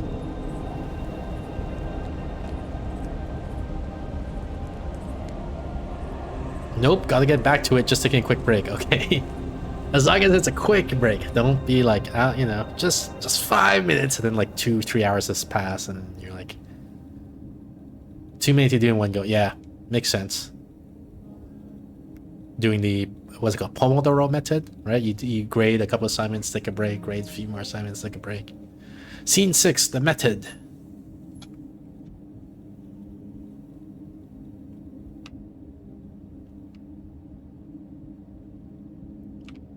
All right, only one way to go.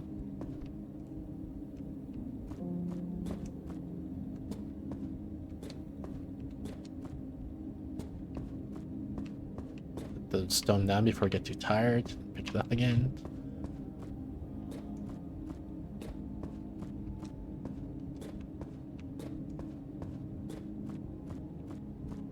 Put the stone down here. Is this a little too slanted? No, it's okay. Pick it up again.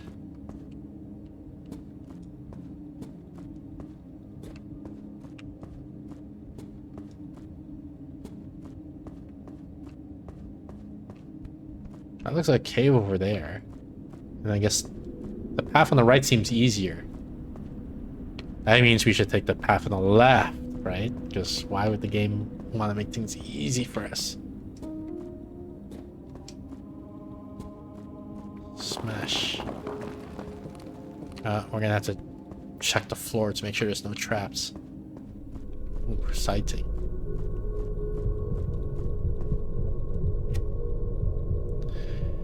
It happens that the stage set collapses. Rising, streetcar, 4 hours in the office or the factory, meal, streetcar, 4 hours of work, meal, sleep. Monday, Tuesday, Wednesday, Thursday, Friday, and Saturday. This sounds like the lyrics to a young girl's bad pop song. According to the same rhythm, this path is easily followed most of the time. But one day, the why arises and everything begins in that weariness tinged with amazement. Begins, this is important. Weariness comes at the end of the acts of a mechanical life, but at the same time it inaugurates the impulse of consciousness. Alright. Yeah, that's my reaction as well. Okay, so we stand here, we face that thing, and if I just walk in a straight line, are there any traps? Any pitfalls? Nope. Okay, perfect. Then I go there, I grab the stone.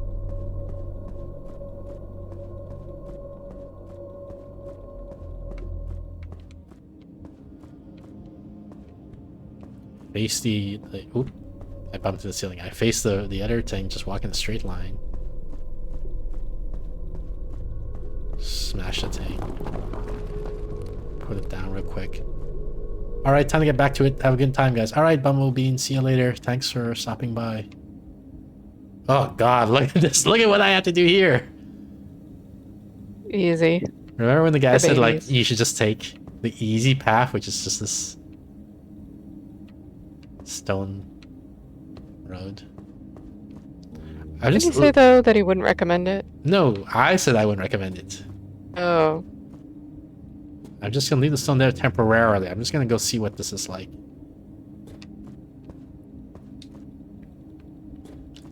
They even had, they see these salt pillars here? As a, like, in case you change your mind, like, once you see what you have to do. Yeah. You're like, Is that wind up there? No, it's reflection. As I move, those things move. If it's wind, I was just thinking, like, you go there and then, like, I'll just walk up the altar, read the praises, and move on. No, that's not how it works, buddy. We have to put the stone there. Is there a run button?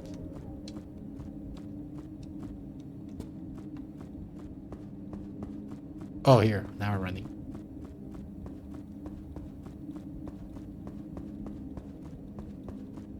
Oh, this is... the altar is down here. I think. This way is much easier. Oops. Wrong button. You save the humble, but your eyes are on the haughty to bring them low?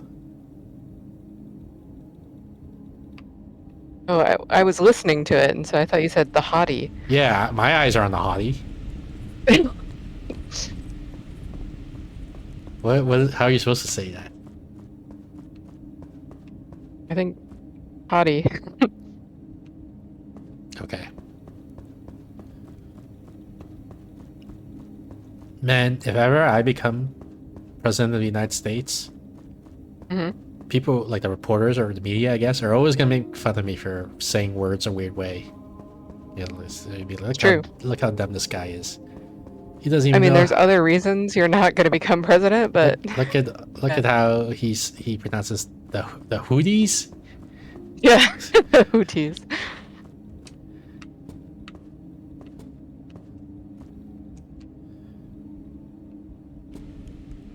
How do I guess I have to go back through that allegorical cave or something.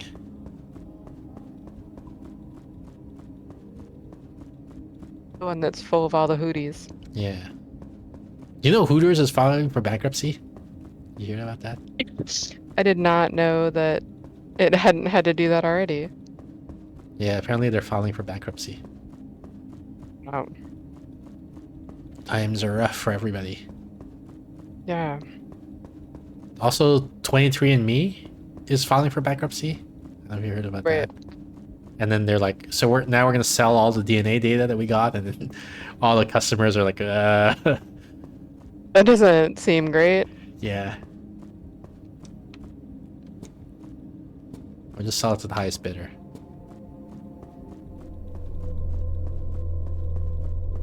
Really fine.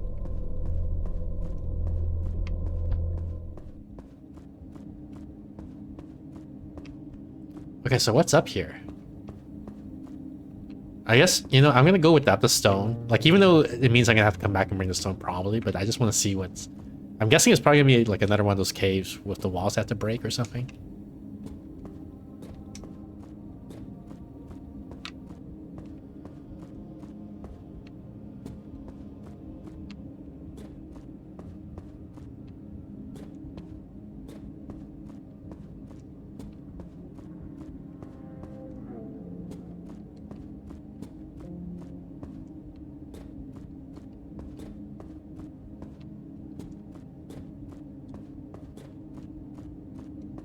This doesn't look so bad. It depends. Some of these platforms are really slanted, so if the block starts sliding off of them, that'll be bad. But the platforming part doesn't seem super bad. Like, we can probably do this with the box. Why am I carrying the stone? Haha, joke's on you, I'm not carrying the stone. Is anything interesting down here? No, that's like the abyss. And yep, there's the mirror water thing. Okay, so we do have to bring the stone up here. Oh, we don't have to, but if we want to get all the secrets, we have to.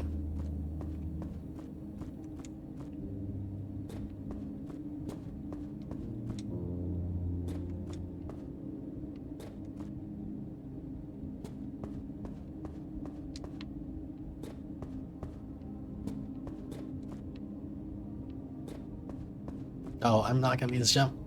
Goodbye. I warped all the way back here. That sucks. Maybe it's closer, I don't know. Because I was pretty far from the stone anyway.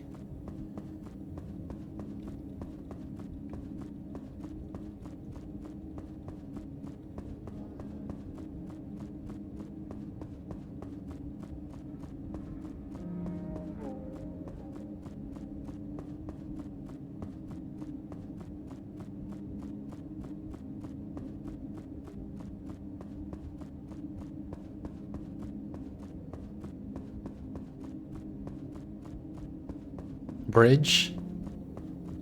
I don't know if I can go up the bridge. Are you talking about the bridge we're on right now, or the bridge, the stone pillars to the right? Because I don't think we can go to the stone pillars on the right. Also, welcome in, Onibang.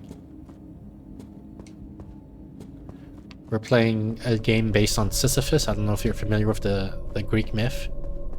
Only thing I can see. Oh, okay. Yeah. So Sisyphus had to carry a stone up to the top of a mountain. That's his punishment, like that the Greek god made him do. So that's what this game is about, I guess.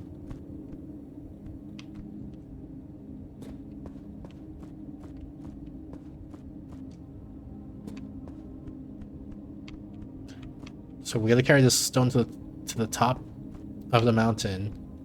So moving is a punishment. Yeah, exactly. But you wouldn't understand, Onibang. When have you ever moved in your life? Oh, you fuck! I think the stone's okay. See, if we... Wait, no! Oh, no. I was about to say, if we can die, as long as the stone doesn't fall. If the stone falls, we're completely fucked. But if we die, it's okay. But I think I dropped the stone, like, into the pit. Is Steph here? Yes, Steph is here. Well, let's start again!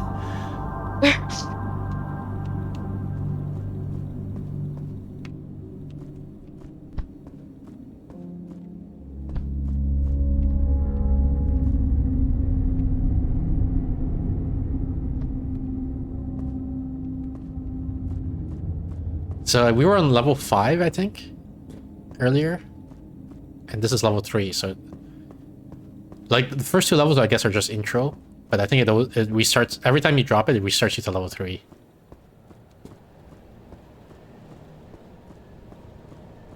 Which means you're gonna have to do level 4 again. But 4 isn't so bad. 4 is actually you just drop down, right? Like, we thought we had to go on the upper path, but you can actually just do the lower path to beat level 4.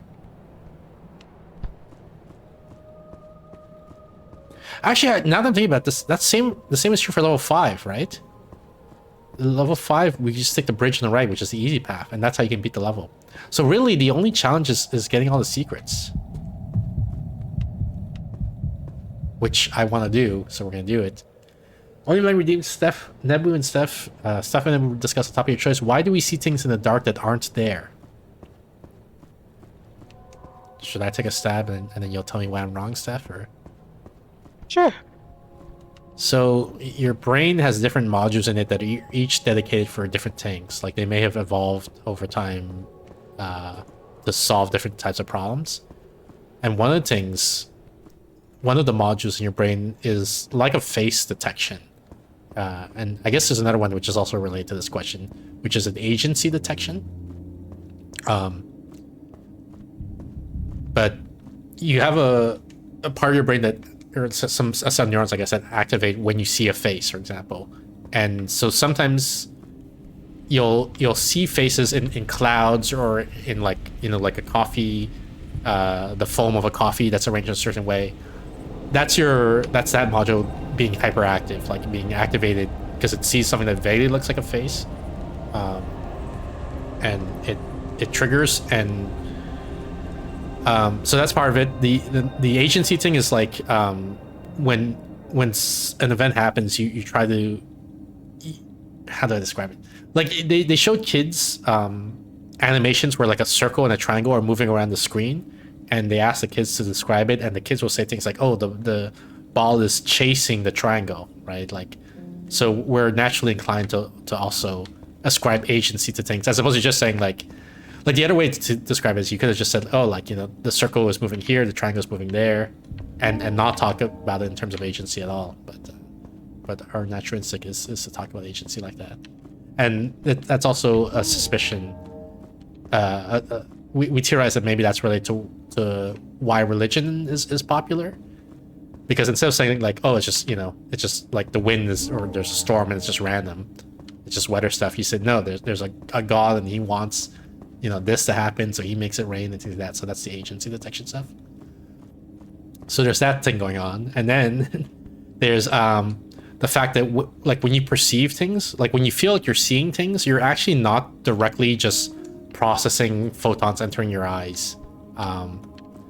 What happens is there photons are entering your eyes, and that starts that's part of a that goes through your brain, but your brain will also make a predictive model of what the world is like and fill in the blanks in a sense. Like, so in your eye there's actually a giant blind spot like right in the middle of your vision, because you have like a bundle of nerves, I think, that are blocking your eye there. But you don't see that. You don't see like a big like black spot in the middle of your vision. Your brain is filling it in using a predictive model of what the world looks like. And this is also how a lot of optical illusions work. Like it's your predictive brain just filling in things about what it thinks it should see, and so you perceive that prediction instead of directly perceiving the direct photon information. So when you combine all of those things together, that's why sometimes, like, you know, it's dark and your brain, like you see something that maybe vaguely looks like a face, and then the face thing activates, and then it says like, oh, there's a person there, like in the dark, for example, just standing there, and you know, combined with the agency thing, like this says, yeah, there's some guy in the dark or something, and then your consciousness, you actually see the person there because it's using the predictive model to fill in that scene in your perception, even if there's no photons that correspond to that. All right, that was my attempt. Go ahead, Steph. Yeah, I mean, all that's right. I think I would have told it in the opposite order. I think I would have started with the fact that your brain is actually not seeing things, perceiving information, even though it feels that way.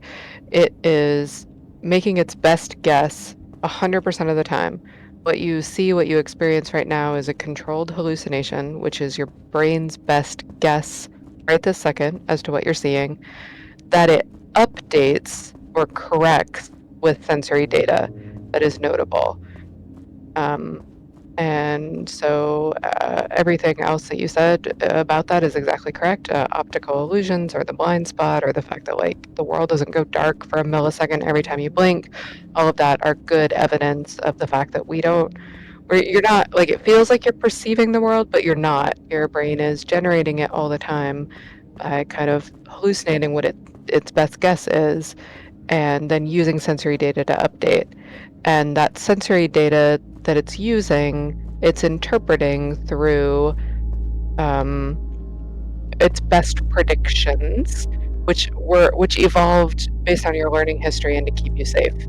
And so if you get some sensory data that is confusing or doesn't match your prediction, you are then going to be biased to interpret it in ways that fit with your learning history. So you're probably not going to imagine something that you've literally like if you've never seen a picture of, I don't know, mitochondria or whatever, what you see is probably not going to look like mitochondria.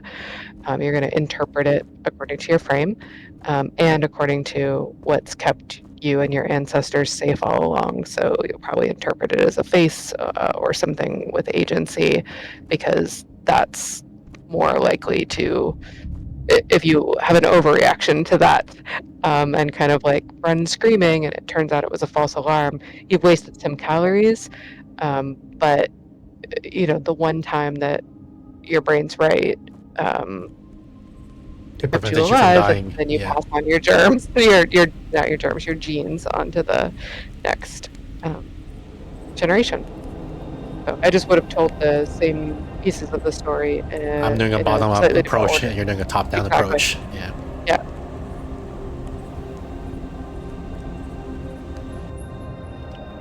Wendy Banks says, I see black spots a lot of the time. So I don't know, I can't speak for your specific perception, but most people don't see like a constant black spot in the center of their vision, which is what you would see if you were directly perceiving whatever photons were It wouldn't arriving even through your eye. necessarily be black, right? It would be, Yeah, just like a blind spot, basically. right.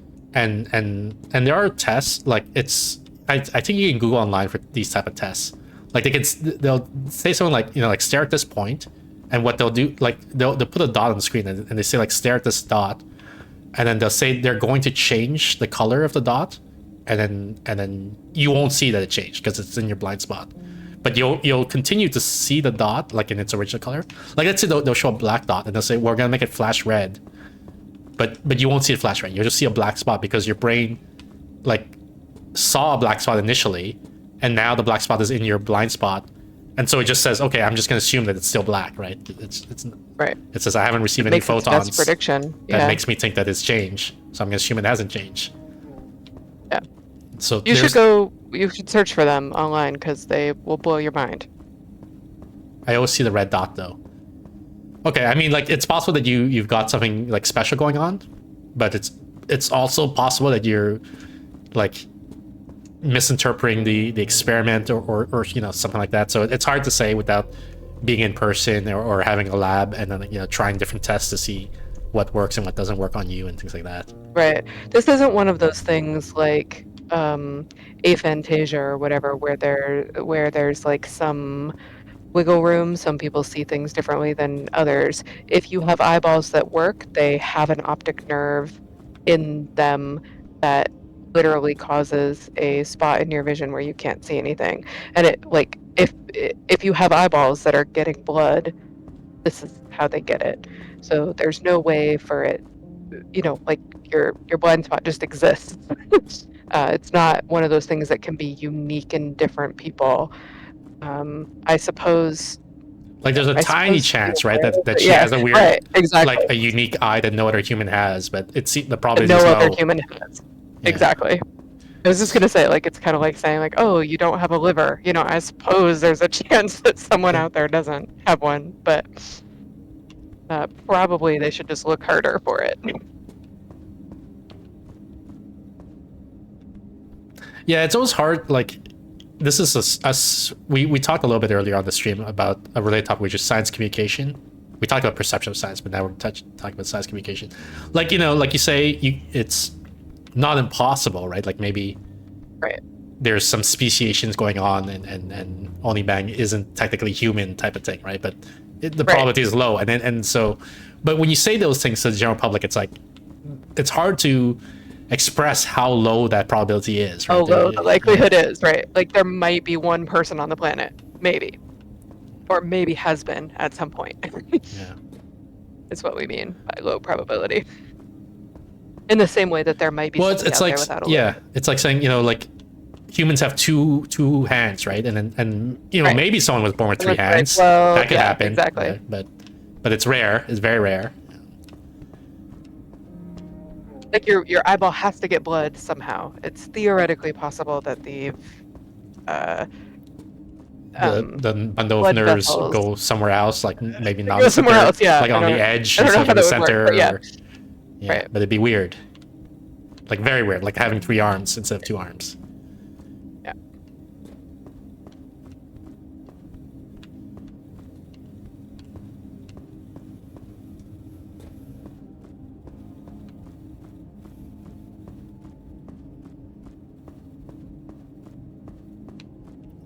Lee Mang says, "Shit, is that where all my blood's going? To your third arm?"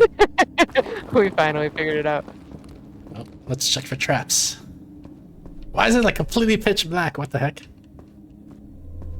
Oh, I just around the corner.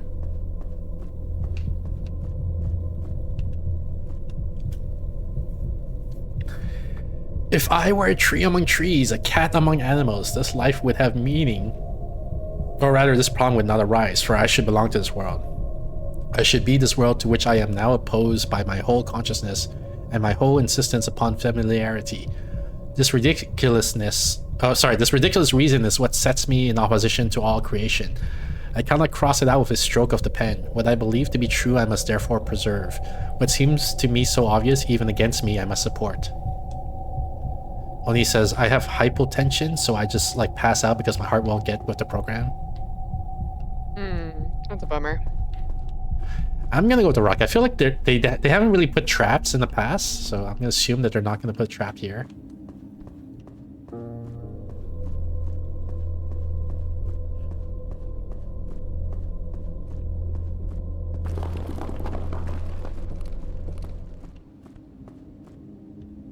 Oh god, I have to go all the way up there? Alright. When he says, it's good stuff I learned. It's not normal for people to have 24/7 chest pain. No, it does not. Yeah, it's so tough to, like, the typical mind fallacy is what I call it often, right? Like, it's tough to know what other people's experiences are like. I have back problems. Like I have, what's this called, scoliosis. So my spine curvature is a little bit weird. Where will this path lead me? Says the character. So I had surgery on it when I was a teenager, and I don't know. Like it's still not fully straight, but I guess it's better now. But I've had, like, you know, back pains. So I went to, I don't know what she was, a chiropractor, a massage therapist, someone who specializes in back pain, right? And she's like, okay, we're gonna take, like, she gives me the survey. Says, you know, how would you rate your back pain on a scale from 1 to 10? I'm like, well, you know, it's just been bothering me, kind of like, you know, maybe a 2 out of 10 type of thing. So she takes some X-rays, and she goes back to me and she's like, okay, you know, like, I looked at your X-rays, and this is not what, you know, I would not expect a 2 out of 10 from what I'm seeing here. And I don't know if that's like, so what does this mean? Does this mean that most people, when they have a contorted back like this, they feel a lot of pain, but I don't, like, or does it mean that I'm feeling the same amount of pain as everyone else, but to me it's just normal, so I call it a 2, when other people call it, like, you know, a 5 or an 8 or whatever, right? Like, how can we know? I don't know that there's a way to calibrate that. I guess we could calibrate by saying, like, okay, let's say I give you a paper cut, you know, would you prefer that over the back pain or no? And then we try to measure things like that. But Let us insist again on the method. It is a matter of persisting. At a certain point on this path, the absurd man is tempted. History is not lacking in either religions or prophets, even without gods. He is asked to leap. All he can reply is that he doesn't fully understand, that it is not obvious. Indeed, he does not want to do anything but what he fully understands. I don't understand any of these writings. Like, I'm reading these text passages of text, and I have no idea what these guys are talking about. Right. I think it doesn't help that you're getting only the tiniest bit of it. Also, so there's fire now. Do I put the stone in this fire? Like, is this a false altar that I'm putting it into? Is God gonna be angry at me for worshipping in the false altar? Good question. Paper cuts suck. I think I would choose death over paper cut, Onibank says. I think, like, paper cuts suck, I agree. I think I would rather have a paper cut than death, though. Oh, fuck, is it bad? Because it's doing the thing where you game over, right? Right, it doesn't seem good. I think it might be sending me back to scene 3. You bastards! Why would you do that? Yeah, Oni says fuck around and find out. You tricked me. I thought this was... I thought maybe I found a secret. Oh, scene 7. No, it's good. We progressed. The present.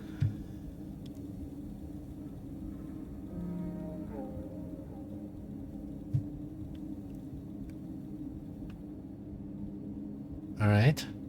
Nothing around me. I've recently on TikTok. So you saw, like, I showed you a TikTok where I follow this. He's a physicist, right? That's the guy who was talking about Desi, the video. That guy's a physicist? Yeah. Okay. Why are you surprised? He seemed like a guy who makes TikTok videos.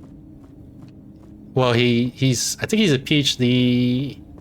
He's like, I think he has a PhD, and he's like in Europe or something like that, and he's having employment trouble, so he's doing TikToks on the side type of thing. Okay. But yeah, he's a physicist. I follow another guy who's a scholar of the Bible, and he does a lot of, like, to me, interesting analysis, because he does like almost anthropology, linguistics analysis. You know, he speaks Greek and Hebrew and all that, so he's talking about, like, what does the original translation say and things like that. And he tries to debunk common misconceptions about the Bible. And I think one of them is that the Bible, like, mentions other gods, right? Like, I mean, so that's the truth. Like, the misconception is the Bible it gives a monotheistic story. Okay. And it doesn't. It mentions other gods. It just claims that Yahweh, I guess, is like the main god, like the most powerful one, but it doesn't say that it's the only god. Well, gotcha. Okay. It specifically tells you not to have other gods. Yeah, but there's also, like, I forget what this, like, there's, like, it's not like it's not bulletproof where it says, like, yeah, there are other gods. It's something like he said that it implies that there's an association between a god with every city, and like, I forget the exact argument he makes, but he's presenting, like, for each city there's a god, and then this city, I guess maybe for the Israelites or something like that, the god is Yahweh, and the Bible is saying, and you should follow this guy because he's the main strongest god or whatever. One. Yeah, exactly.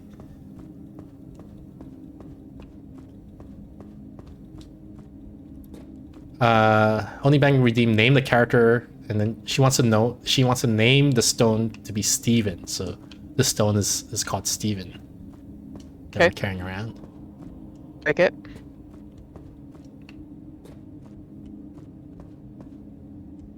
Fuck.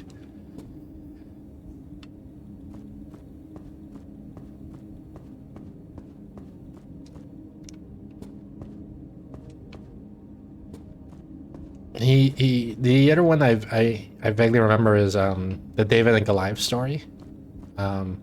There is, gosh darn it, there is a story where David slays Goliath, but there's another story where another guy slays Goliath, and his hypothesis is that other story is the original one. So originally it wasn't David. It was some other guy that slew Goliath. But they were trying to like merge heroes, I guess. Like so that one, you know, like instead of saying like, you know, there's 10 people and they all did 10 cool things. Each one did one different cool thing. They're trying to say like there's one guy and he did all these 10 cool things. And so that one guy is David, right? They're assigning credit for slaying Goliath to David as a later revision of the story. Where do I jump? I jumped to this one, I guess, from here? From there. Let's do a practice jump. I saw Chucker did the Steven gif and it was pretty disturbing. I guess Steph didn't see it, but it was like a close-up of a lady's face and she was saying Steven, I guess, but she was making a weird face while saying it. Oh. So maybe be thankful you didn't have to see that, Steph.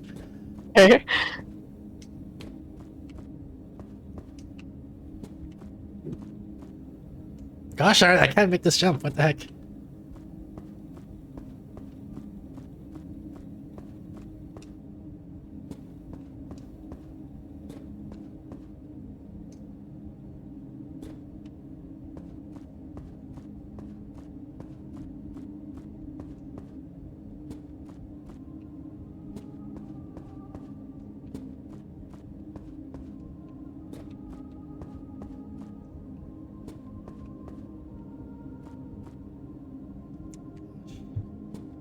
But yeah, I don't know. I find it interesting because it makes me like think of it makes you realize, you know, like complexities where I hadn't realized there was complexity before. What does? This Bible analysis stuff. Oh, gotcha. Like I was like, it's a straightforward story, right? David killed Goliath, and the Bible said so. And no, it's actually a little bit more complicated than that. That sort of stuff. Oni says, I asked my grandma if she knew Gilgamesh personally, and she threatened to beat my ass.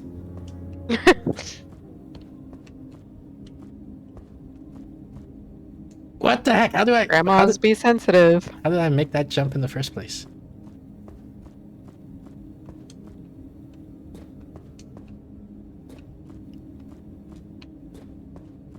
I saw a TikTok where it was like a woman reenacting Little Red Riding Hood. Okay. So she arrives and grandma's like, "Oh, sweetie, you know, thank you for coming visiting me." And then she's like, "Oh, grandma, what big eyes you have." And then she's like, "Okay, this is why I told your mother to stop sending you here. If you're always gonna, you know, insult me with your hurtful words." She says, "Oh, and what big teeth you have?" And it's like, I think they're normal sized teeth. I don't know what you're talking about. And she's like, you know, like your teeth are so big that like a wolf could just come in here and impersonate you and I wouldn't even notice. Just what does that even mean? Or a horse even could, you know. Anyway, I'm not doing a super good job of reenacting it, but it was kind of funny. I get it. That's what Honeybank's grandma story reminded me of. And we're gonna be stuck here forever because I can't make these jumps apparently.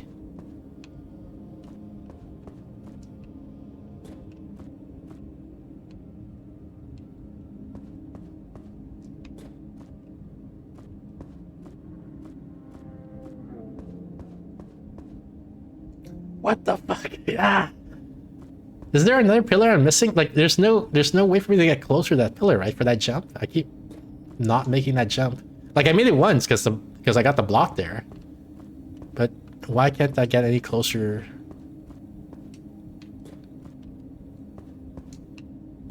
Here, so this jump here. I'm on this pillar. I want to get over there where the block is. There's no intermediate pillar, so I just have to jump from where I am to there, I think. And I don't see a better angle to do it than this angle here.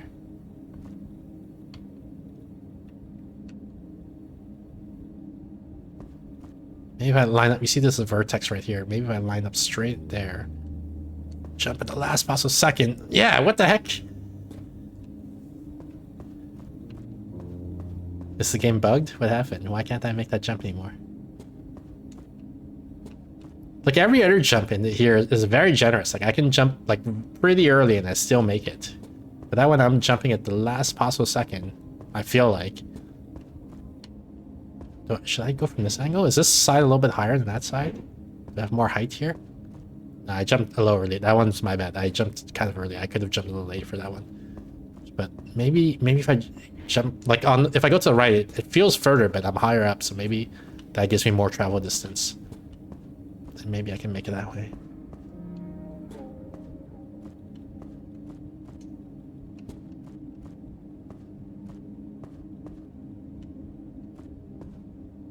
Nope.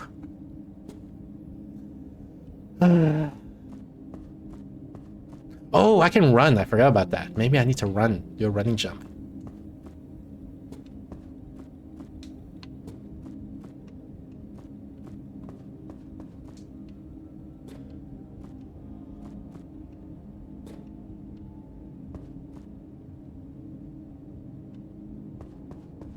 Yeah, there we go. I had to run. That's it.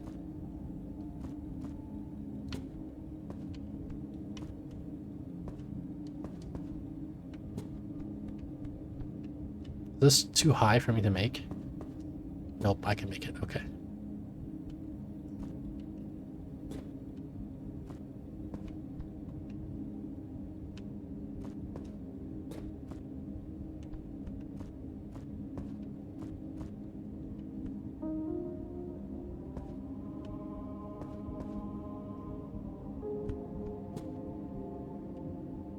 Oh, it gave me a checkpoint.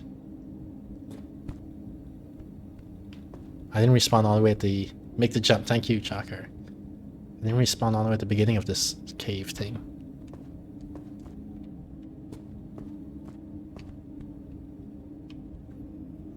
I'm nervous because if I drop the rock, I'm gonna go all the way to level 3.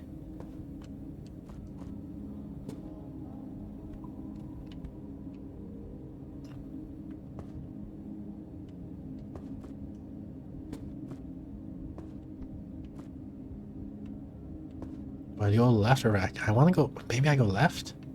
Let me do a test jump. Yeah, okay, we can make that.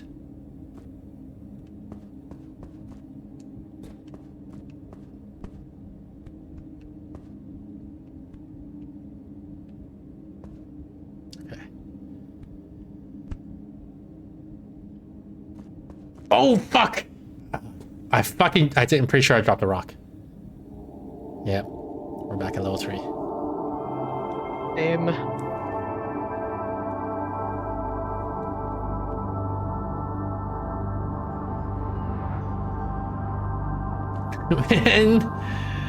Man, I have to get to the end, says my Sisyphus character. I don't know, do we end here?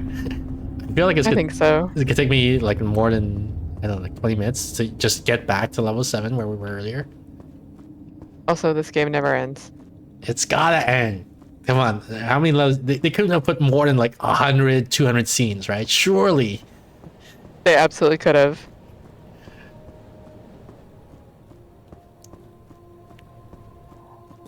Alright, let me drop the rock here. So is there like a save, or what do I do here? Cancel. Resume. Back to main menu. You want to exit main menu. Why is it giving me a 5-second countdown? Yes, I do want to. Are you sure? Yeah, like when it does that, it scares you because it's saying, is this decision more important than I realized? Because do you want to exit the game? You can't do it in 5 seconds. Right.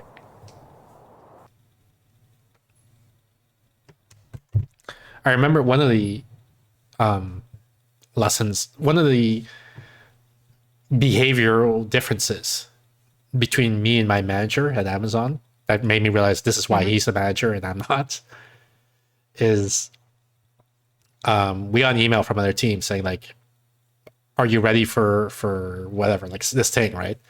And like that has nothing to do with us, so I'm like, yeah, we're ready. And but my boss was like, wait, why are you asking us this? Like, you know, Are you expecting us to do something? Like, you know, and so like that question hadn't occurred to me, right? Like, I was just gonna say, yeah, we're ready, because we don't have to do anything, right? Like, so we're ready. So that's why he's the boss and I'm the minion, I guess. Yeah. All right, ending screen, interact. Steph, thank you so much for helping us with Sisyphus. Sure. I'll see you later, I guess. All right. Have a good night. And thank you everyone else for tuning in. This was the game is called Heavy Burden. With Steph, we played my regular schedule top left corner screen every Thursday, 7:30 p.m. Pacific. That's about a little over 2 hours, 20 minutes, I guess, in your time zone. We got the Steph Thursday stream where we play puzzle games, hidden object games, that sort of stuff with my co-host Stephanie. That's where you just watch every Saturday, 6 p.m. Pacific. That's about 3 hours, 15 minutes ago, just under 4 hours ago in your time zone. We have the solo Saturday stream where I play random games from my review queue. We got the Discord. Join the Discord for updates to the schedule. Any announcements for off-schedule streams. Let me see here. So today's Thursday. So tomorrow, Friday, we're playing Enshrouded, and then Saturday we're playing Coin Pusher Casino. And then I'll be publishing the updated schedule out Saturday evening. So yeah, I think that's it. Thanks again, everyone, for tuning in. I'll let you guys enjoy the rest of the cap raid while I look for start to raid. Chakar says good night. Good night, Chakar. Thanks for tuning in.